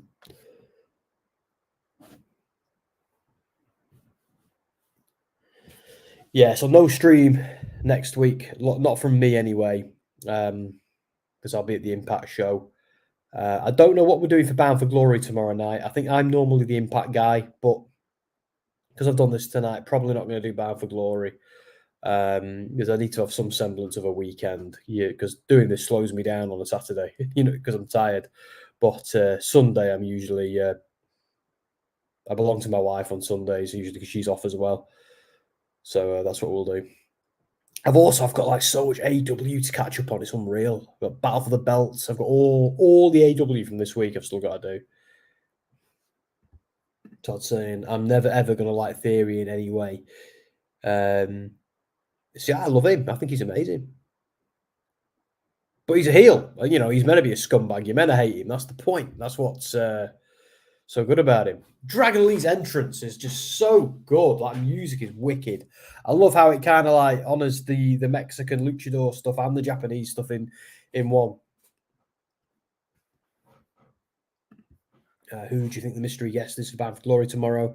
My money is on Mercedes. God, I can't get past that theme tune she had. That just went money, like Terrence and Phillip. Like Dom and I were just in bits when we heard that. And if I ever want to pop Dom and make him laugh, like when we're all out and WrestleMania and stuff, all I had to ever do is just go money to make him absolutely wet himself. But yeah, she's amazing though. Part of me though misses Sasha Banks, and I actually do think some promotions are best for them. Like AEW is best for some guys, Impact's best for others. Don't get me wrong, she's proved she doesn't need WWE. Like the point is proven, 100%. Mercedes, we get it. And but I don't know. I feel like Sasha Banks is such a hot commodity. I don't mean that in a pervy way. I just mean like that's such a superstar gimmick. Everything about it. I don't know. Just curious. I don't care about it. But who do you think? I don't care about it. But what do you think about the PWI 250 for women that came out? I haven't actually read it yet, Misfit. Which is it in the most recent issue? Because my wife brought me the most recent issue last night. I was gonna read it in the spa next weekend before Bound for Glory. Oh, hang on, this is Dom. Dom's joined us. He says, "Hi, mate." He signed in with the "Gimme A Hull Yeah" thing, so nobody knows who it is. I was just talking about you, Dom. I was talking about making you laugh, going money. Came out yesterday, so I wonder if Jess got me the issue before it. I could go and get it. It's only over there. I haven't read it yet, though, Misfit. I will do. I'm looking forward to it. I actually really enjoy reading the top 500 or the PWI 250 as well. I really enjoy it. I spent my honeymoon reading it. Just out in Boston. Love you. Oh, are you having a drink out in Boston? You thought you'd check in? That's ace. Say hi to Emma for me. That sounded a bit creepy, didn't it? Yeah, say hi to everybody. You know what I'm saying? Looking forward to when you're back, Dom. We're going back to our old university, aren't we, to do some work? So that's going to be fun. We're going to corrupt some young minds and tell them how they can become journalists and get involved in music, wrestling, gaming, and all that good stuff that we do. Hi, Dom. Long time no see. I know, Todd. Todd, I was saying that about you a few weeks ago. Rhea Ripley is number one. Well, it is the thing, Misfit. Like, for someone like me who doesn't watch Stardom, that makes all the sense in the world. Because the only issue I'd have with it is she hasn't, apart from recently, since like she hasn't done a huge amount of wrestling for a while because she's been involved in all that Judgment Day stuff. But I'd have her in the top three easy. Like, who would you have there? I couldn't, if it's someone from Stardom, I couldn't I don't think I'd put Mercedes there. I think she's been good. I'd have her in the top 10, maybe the top 5, but I don't think I've seen enough of her to have her where Rhea Ripley carries herself like a star every single week. Stardom got into the top 10. I should think so. Who was it? Iritani or someone like that? You're still with us, Dom. Tell us what you're up to. What are you drinking? What are you doing?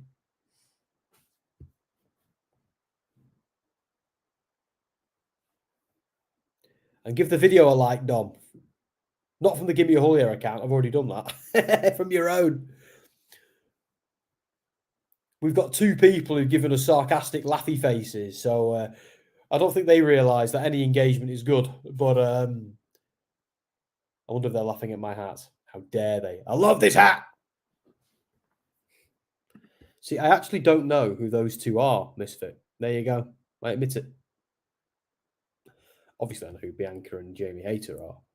Bianca's at 3. Oh, that's interesting. Jamie Hayter's at 4. Who's number 2? Better not be bloody Charlotte.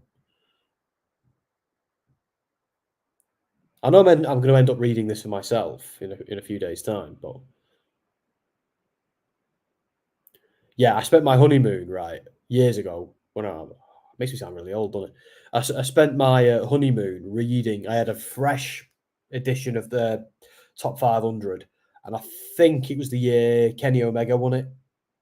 Or was it? I don't know. 2018. So who was that? I just saw who was at number 2. Did I?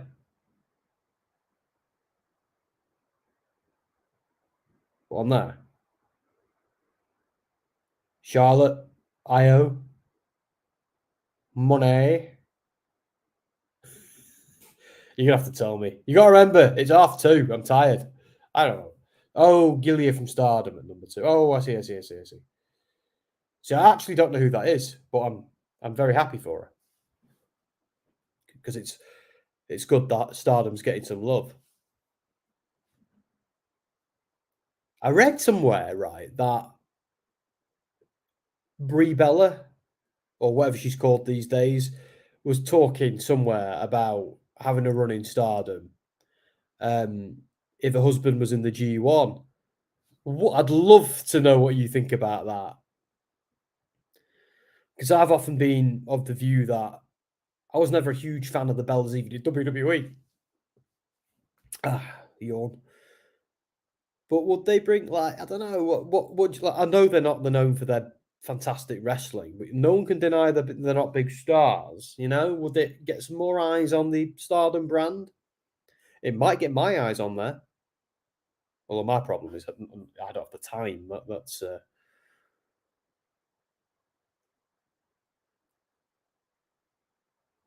I encourage you to check out. Is it how do I pronounce that? Julia Matches. She comes off as a superstar. Yeah, but I there's so much wrestling I want to watch that I haven't got time to watch. I don't give a Rev Pro, Progress, MLW, NWA as much time as I'd love to give them. So I struggle just behind it. It's like I've got a really itchy nose if you wonder what I'm doing. I don't know. I struggle keeping up with all the AEW and all the Ring of Honor these days. It'd be all right if I didn't have all the other commitments I've got. As he fiddles with his hat for the 90th time. 3-man booth, Raw. Do we need a 3-man booth? Been a while since I had a 3-man booth. I will check her out, though. I will do something. I imagine at Wrestle Kingdom this year, they'll have some women's matches.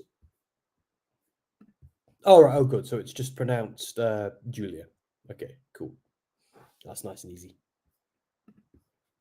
Sunday says, is Roman Reigns on SmackDown right now? I'm afraid not. Sunday. It's Saturday, and Roman Reigns not at the show this week. It's well, technically it's Friday where you guys are, isn't it? Saturday for me. No Roman Reigns this week. Like they would have advertised him if he was. We'll probably see him again though before the pay-per-view. My money's on it. He was on last week, but Logan Paul was the big guest this week. So Stardom confirmed they'll not be part of Wrestle Kingdom 18 this time. Well, that sucks because they should have like their own show for it. That's all right, dude. Thanks for joining us. Like, subscribe, do all of that stuff while you're here. We're on YouTube as well as Facebook. Thanks for joining us on Facebook. Getting a lot of traction on Facebook tonight. You know when you're getting a lot of traction on Facebook when the haters pop up. Thank you for your engagement. So are you not watching Sunday? Are you waiting for Roman? I imagine he'll be with us. Maybe next week, perhaps. God, what a yawn! Jesus, did you hear that? They haven't advertised him yet. Oh, well, that's all right then. So they have their own show hours before Wrestle Kingdom. allows you to watch Stardom, then Wrestle Kingdom. Well, you know what I'll do then, Misfit? Remind me, right, in January, and that is exactly what I'll do. I might even stream it. We'll see. Because I think, did we stream Wrestle Kingdom? Yeah, we did. I love Wrestle Kingdom. I look forward to it every year. Yeah, me and Dom streamed it, didn't we? And it was on like a stupid time of the morning. So I think it was on for like 6 hours or something crazy. And I actually started the show with it being dark behind me and the sun came up behind me. It was like, well, I think it was the longest stream I've ever done. Like my wife went to bed and got up in the time that I was doing the stream. It was hilarious. I'm embarrassed, Misfit. I'm out of the loop with New Japan because I've just got so much less time these days. Like I'm a massive Tetsuya Naito fan, but I don't actually know what's going on with it. Like the last thing, you're gonna laugh now, but the last stuff I remember about Naito, he was in a feud with Kota Ibushi, and they were putting each other through some savage matches.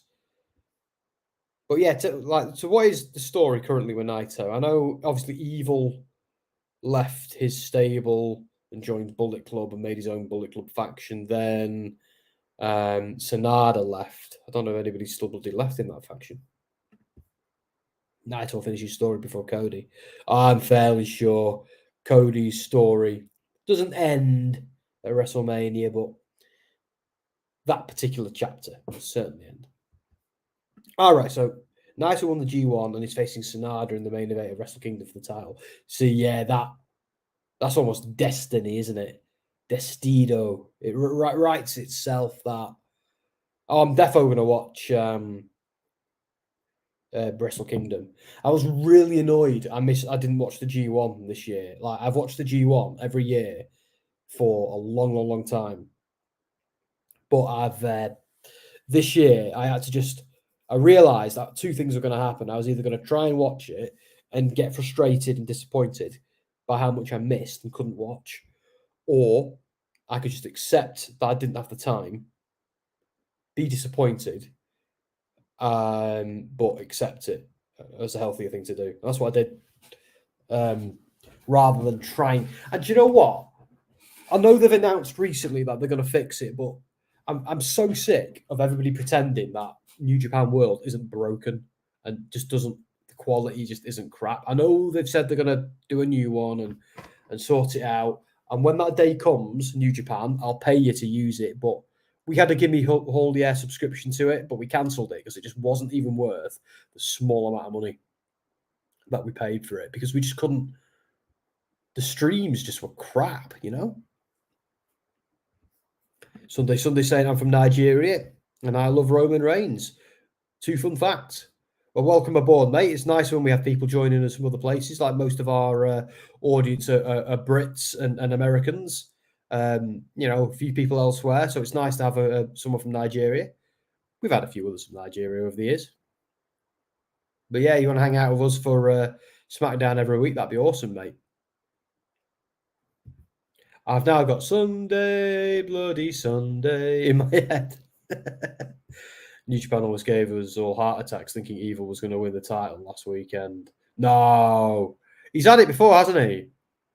I think the last time I proper spent a lot of attention watching New Japan, what's he called, was the champ? I forgot his name.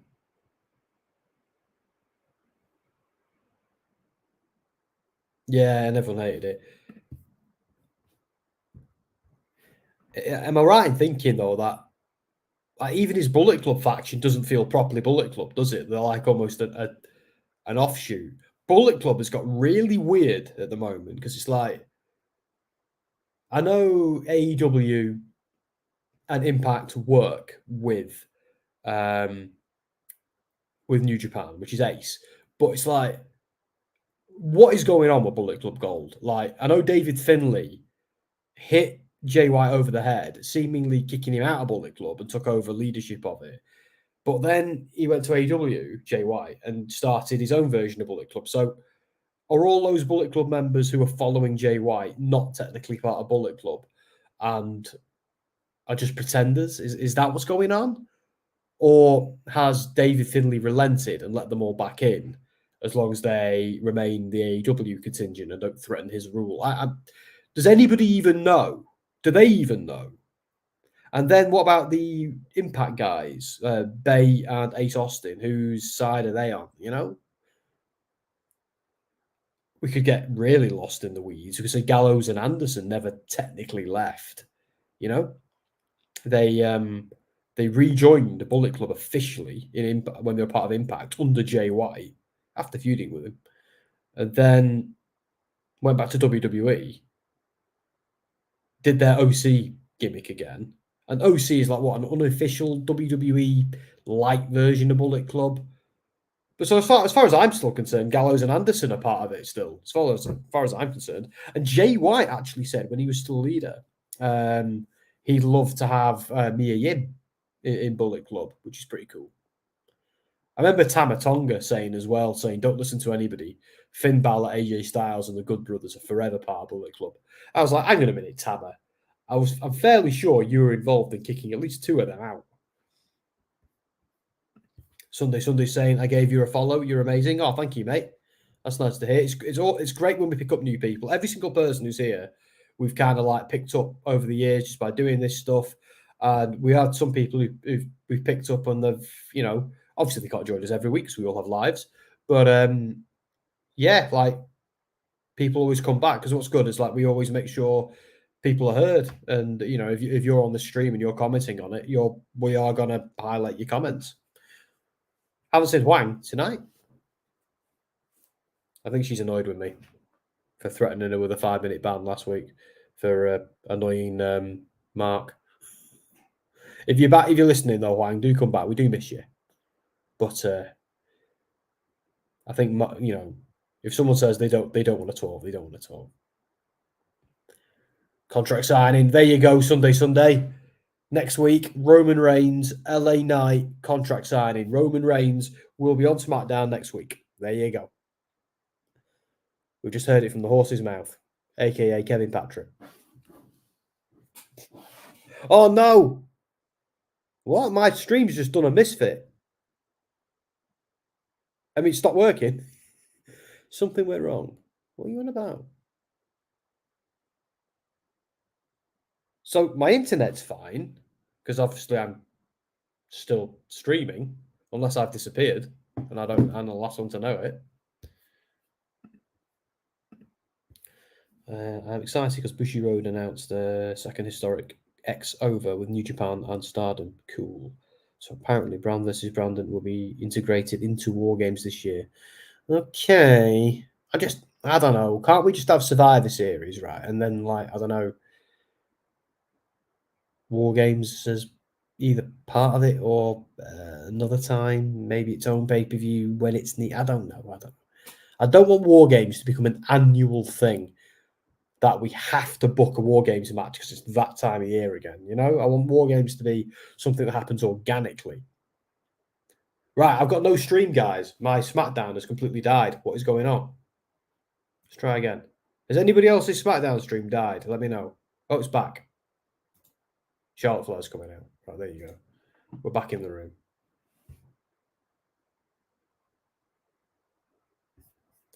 Well, tell Triple H to shut up. I hope Flair gets beat bad in this match. Bloody hell, Todd. I wouldn't bet you wouldn't say that to her face. I know I wouldn't. I love IYO's entrance and her music. Absolutely love it. And I love her to lose in a clean match as well. Yeah, but IYO's still a heel, isn't she? And you just know Bayley and Dakota are going to interfere, and that's how this match is going to end. And IYO is not ready to lose this title, not before she feuds with Bayley. Crown Jewel is sold out. Are you serious? In that stadium? Every seat? Shut up. Bloody propaganda, I tell you. IYO's theme is a banger. Do you know when it was best, though? It was best in NXT when she was the Juicy Judas. and it worked because she actually was a Judas. She, she betrayed. Was it Candice LeRae? Who was it she betrayed? Misfit, you'll remember. Tell me, who was it she betrayed?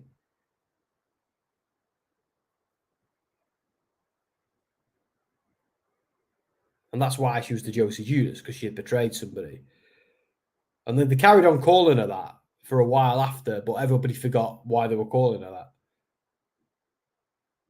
And that's, I thought, she was almost like, she was kind of like, when she lurches towards the camera and does all that stuff, when she's coming out, it was almost like reminiscent of a of a Joshi, of like a ghost from like Japanese horror or something. So I'm kind of pleased she's kept that, because I think it's quite creative and quite cool. Like, and with the light flickering, it looked like she was some kind of like, for like the girl from The Ring or something like that, or the Grudge. It was really cool entrance. I think they've kind of lost the aspect of it since she's been on the main roster. But yeah, it's still a banger. She betrayed the wrong person. So it was Candice, right? Because it wasn't long, was it, after that, where she was feuding with Candice again, but this time Candice was the heel. Because she cut that awesome promo, which is whatever happened. I beat Candice. I beat Candice. It was ace. Candice was the bad guy at that point. She'd become the poison pixie, which is just the worst gimmick ever. It could be good as well. I just don't think I'm a massive Candice LeRae fan. I don't know. Oh, it was supposed to be Kyrie. So we're going to have an ad break now. Then we're going to have like 5 minutes of wrestling, then another ad break, aren't we? That's how this is going to go down. 3 segments. How many ad breaks is that, Misfit? At least 2, isn't it?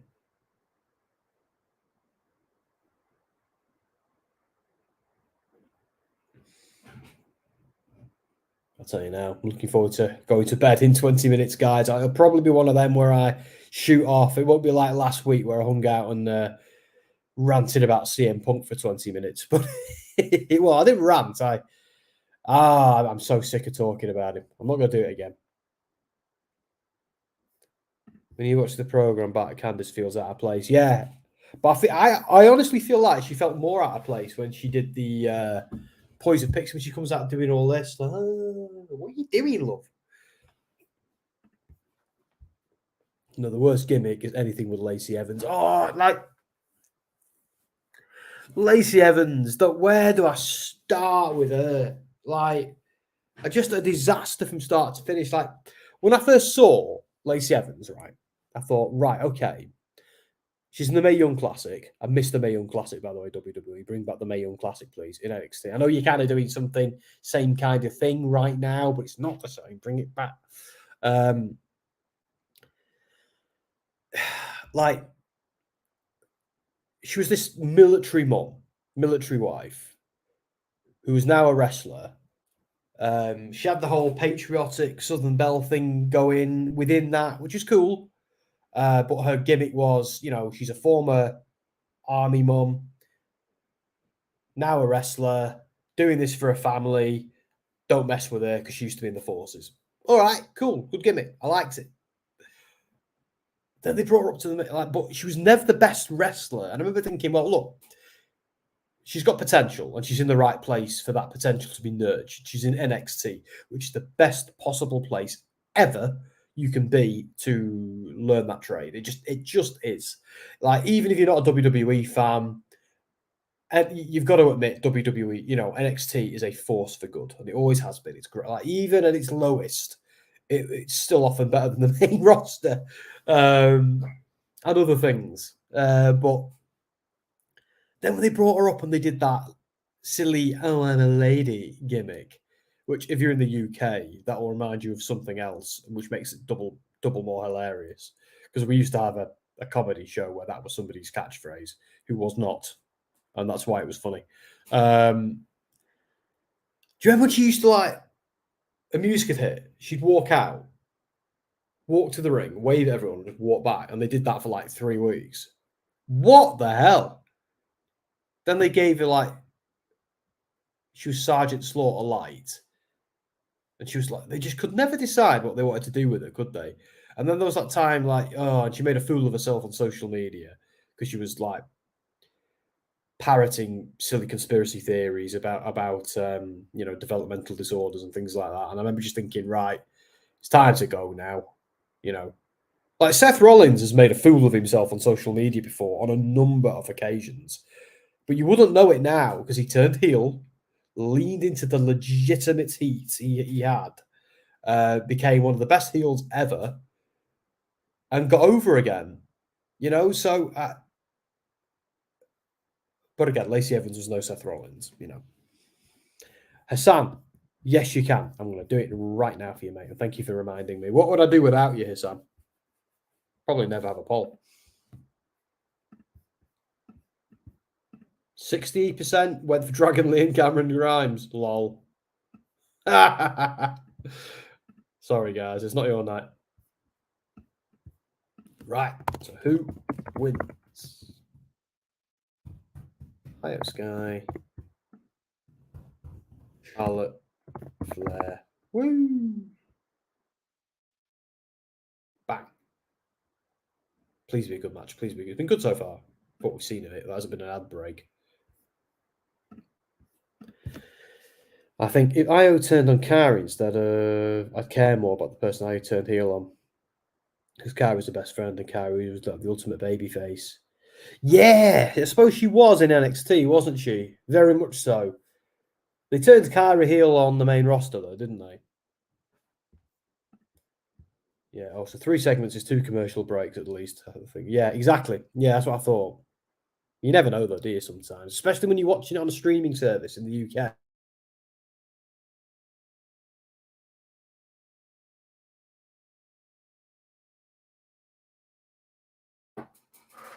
This happens, I swear to God, this happens every week. It's like 2:45 or 2:45 in your speak.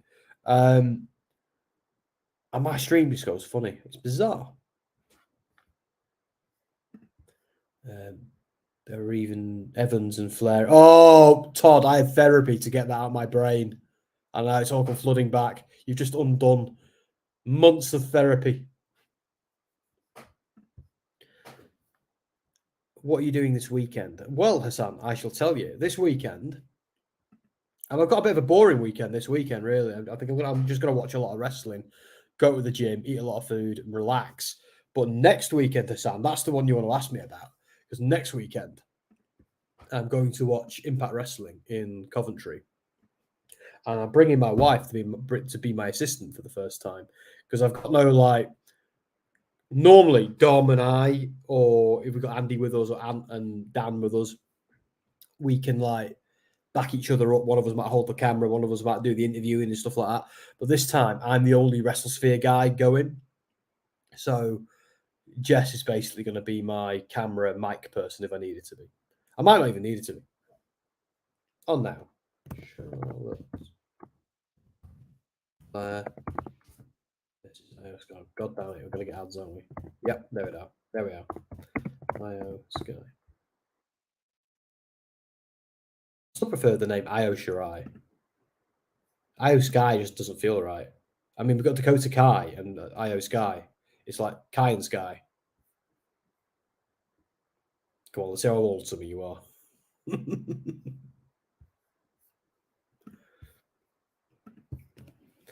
What I like about IYO Suicide Dive is she turns her body mid-flight so she doesn't break her neck.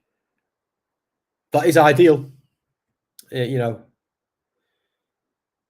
looks great, but moves like that are always so risky, aren't they? She nails it. Hassan, what are you doing this weekend? Yes, this weekend I'm just going to kind of Sunday I want to watch Bound for Glory, and I need to be caught up on all things Impact because I can't talk. I want to be completely up to date by the time I'm at the shows and at some point likely speaking to the wrestlers. So and if you don't know this, by the way, guys, and if you're joining us tonight and you're not often with us, check out WrestleSphere, check out the interviews we do with numerous wrestlers, be they from AEW, WWE, or Impact. We do quite a lot with the Impact guys at the moment, which is great. They've given us lots of opportunities. WWE and AEW do as well. We've got more coming, but yeah, if you want to see Gimme A Hull Yeah guys interviewing wrestlers, go and have a look at WrestleSphere. We're kind of ourselves a bit more here, just being us. But over on WrestleSphere, we are actual, being journalists, being straight down the line. Yeah, but that's all. WrestleSphere is all about features and speaking to wrestlers and asking them stuff that either people haven't asked them, or just basically having exclusive interviews that are us, these weird British guys, speaking to them. And we only started WrestleSphere in January this year, and we've already the fact that we're now on the radar of WWE, AEW, Impact, well, let's be honest, we were invited to Money in the Bank, to their press events, WWE's press events at Money in the Bank. We were invited to the press events at All In, Impact next weekend. Don't get me wrong, we laid the foundation way before that, but we're immensely proud of WrestleSphere, and we hope you guys like reading the interviews and watching the interviews, really. And if there's ever you find out we're interviewing somebody and there's something you want to ask them, let us know and we'll see what we can do. I am hoping to snag a couple of minutes with a couple of people at the Coventry show, but I get they've got a lot to do. So.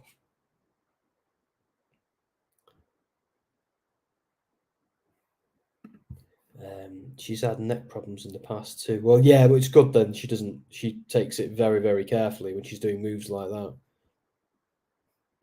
Sam, you should ask the Impact wrestlers what their dream matches that they would love to do. Believe it or not, Todd, I generally do ask that question to most of them that I interview on WrestleSphere. Again, nothing springs to mind right now because it's 10 to 3 in the morning. But yeah, have a look at some of them. I'm sure you already have, but most of them give me a good answer. Moose just listed loads of people. Alex Shelley. God, I think I've interviewed more wrestlers on the Impact roster than I haven't at this point, which is ace. I'm very, very thankful to those opportunities. I'm sure other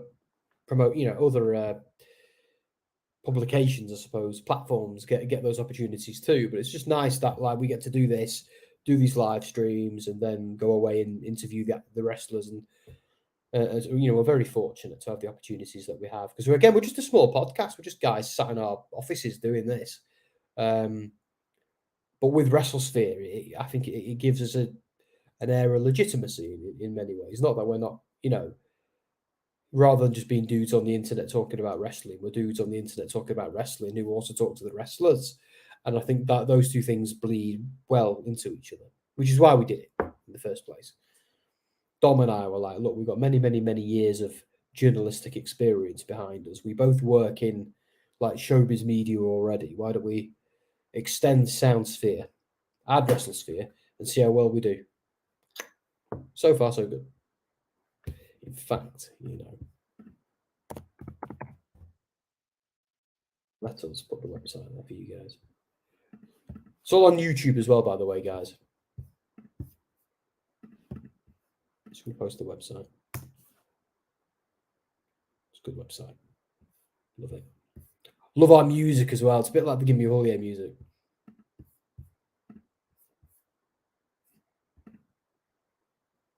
Here we are. YouTube channel's growing quite nicely. It's good to see.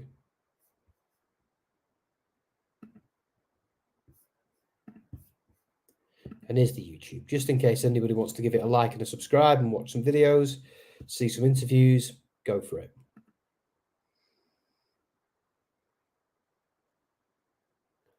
Also check out SoundSphere. Misfit, check out some of his content as well. Andrew Spores, Wrestling Royalty, check out his content. All friends of the show. If you want to see what I think about video games, my day job is actually as a gaming journalist for Deserto. So have a little look at what we do there. I spend a lot of time writing guides and features about video games. That's my full-time job, and I absolutely adore it. It's just so much fun, so much good. It's hard work, but I love every inch of it. It's so good. Go on.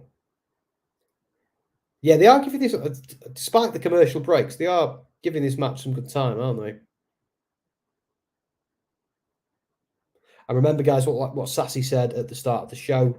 You can subscribe to us, and we do have subscriptions based on like a variety of budgets. Like if you want to support what we do, you can just chuck us a couple of dollars, not much. We have Patreons and things like that. But if you have a look here, we have the Hullimaniacs. We have a couple of people on there. We have the hardcore Hullimaniacs. These slides are out of date. We actually have a few more people on them these days. And Sassy's our champion Hullimaniac. And also, don't forget, you can actually buy our merch as well if you fancy it. And people do, and we love it. In fact, I might show some off. So you've seen my hats. We've even got our own Bullet Club version. Looks pretty good. NWO version. Hullimaniacs. That's you guys. So there you go. I've killed all my SmackDown stuff. Let's get it back. Yeah, there we go. Was that the one we had before? No, it was that one. There we go. So yeah, anyone watching, give us a like. Like I know you hear every YouTuber say it, but trust us, it does help. If you like what we do, that's the best thing you can do. And it's completely free. It doesn't cost you any money. Just subscribe on our channel. Do it on Facebook as well. On Twitter. Or do join us on Twitter as well. And we can then have a laugh together. We can chat to you, back to you.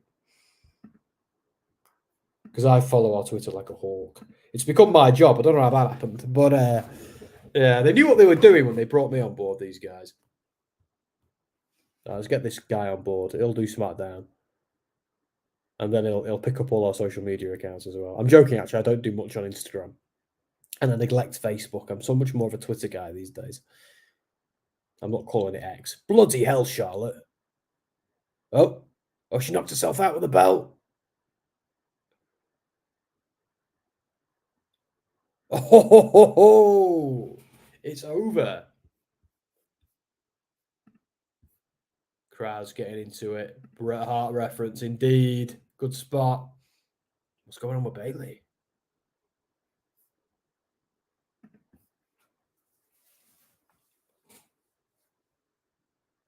So that was good. As far as the TV match goes, that was very good, wasn't it?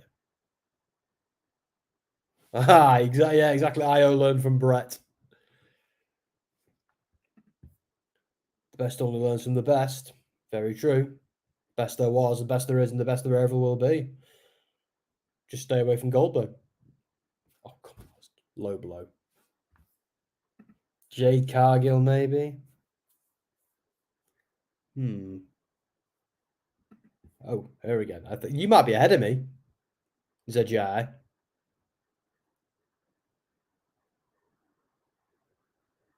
Oh, yeah, they're very much still heels, aren't they, these ladies? Oh, are you guys ahead of me? No one's... Oh, it's Bianca. See, I'm actually ready for Bianca to come back. Do you know what I mean? I never wanted Bianca to go away. I think Bianca's amazing, but I did get sick of her title reign. I'm not going to lie. You'll remember me saying at the time, I'm so bored of this title reign because it was just, dull. But it's nice that she's back, but I kind of wanted to turn heel. I want to see Bianca on the main card as a bad guy. Is the obvious thing to do her join Bobby Lashley and the Street Profits in their current, whatever this version of the Hurt Business is. God, Bianca's kicking. Look at that. Smashed Bayley on the floor. You met Bret Hart as a kid? Oh, wow. How old was he at the time? Sorry, Todd. It makes me look like I'm accusing you of being older than you are, doesn't it? Me saying that. Another feeling. Oh, ZJI, behave. Good booing Bianca. Bianca and Charlotte, mate. I mean, how many boos do you... That's interesting. Bianca and Charlotte stood together. I mean, how long have they feuded? Like in the past, I mean. Yeah, Bianca versus Jade would be amazing. Oh, we'll see it. They've thought of that already. Don't you worry. Charlotte 2.0. I don't think she, like... Is it that's just some of you aren't ready for it to come back? Because I am now ready for it to come back. But I want her to turn heel. And I think I didn't want her to go away. I just wanted her title reign was getting boring. And I was sick of her beating Asuka. I was very much team Asuka. And I wanted Asuka to take that belt off her. Bianca is an amazing talent, but the character is boring. Yes, the character's become boring. Yeah, agreed. It's time for her to turn heel. Let's see a bitchy, savage Bianca Belair. Do you remember when she was on NXT and she was a heel? Like she wasn't the star back then that she is today. Let's see that, you know. So I'm 58. I think I was, 12-ish at the time. Oh, right. So he must have been, again, Todd, feel free to call me a dick for saying this. But he must have been pretty young then, like at that point. Because we are going back, you know. It was kind of lame. Yeah, I thought the match was all right. As far as a TV match goes, that's okay. The Bianca Belair thing, I don't know. I don't know how else could have done it, really. I don't know if I'm ready for it to... It would have been better if she flattened Charlotte and been like, yeah, I'm heel Bianca now. That I would have been up for. Has Bianca been anything else other than the title picture since coming to the main roster? Look, yeah, you're right. I think the problem with that is you sometimes need a good story, don't you? Like, it's okay to be involved in the title picture as long as when you're not, you're in a decent story. Like Brock Lesnar versus Cody Rhodes, good story. Didn't start particularly brilliantly, but it ended well when they finally revealed what was going on. But that was like one of the first times in recent years Brock was involved in anything that wasn't the title picture. And the same with Bianca. What Bianca needs now is a good story, not necessarily making it about the title, but just a story. That's what they need to do. So it's not been a bad episode. It's not been quite the banger of recent previous weeks. But I got a solid 7 out of 10, I'd say. I'm not going to do all the other stuff that we do. Yeah, she went straight from Sasha at Hell in a Cell and never left the title picture. She's a star, though. But I know what you mean. It can't always just be about the belt, can it? It's got to be about sometimes the rivalries and things like that. Her versus Jade Cargill, though, yeah, I'd pay good money to watch that match. It was a 7. Yeah, I agree, Todd. I'd give it a 7. It wasn't quite the awesome show like last week's and the weeks before was. Like last week's was nuts. It was amazing. I mean, Becky is the NXT champion, but she isn't in the main title picture. Yeah. Well, Becky's done, to be fair to Becky Lynch, she's kind of been in the title picture, then just been in a story somewhere. Like they've done it right with Becky Lynch, I think. Because it's the same with Becky. They can't just have her in the title picture all the bloody time. Because it'd be dull, you know? We need a mid-cards women's belt. See, I thought as a GI,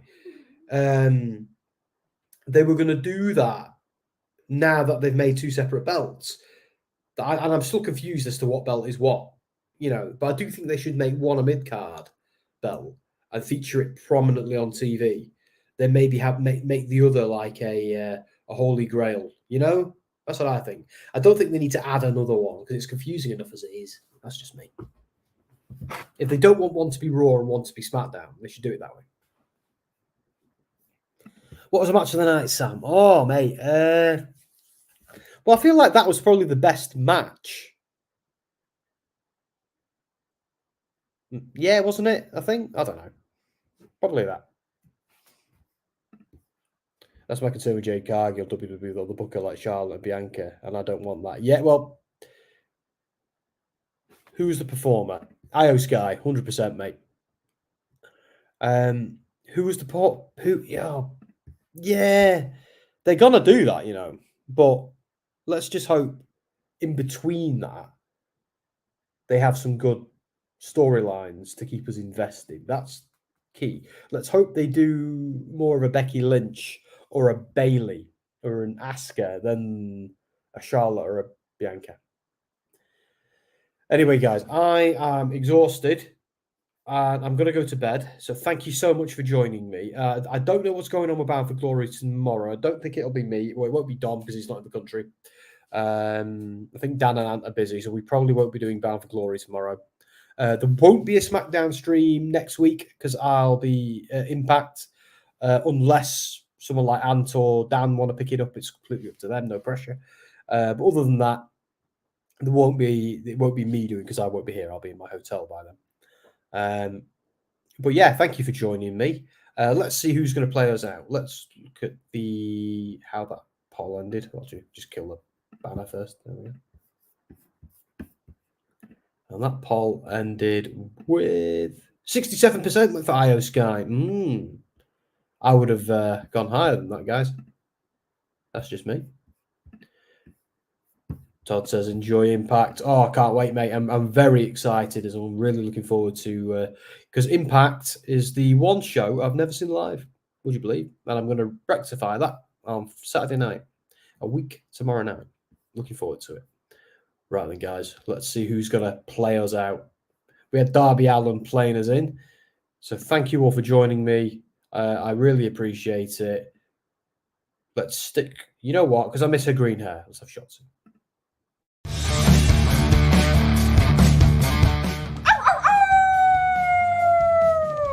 Hello, this is Shotzi Blackheart, and welcome to Gimme A Hull Yeah! I hope everyone checking this out in Yorkshire and beyond is having a great day.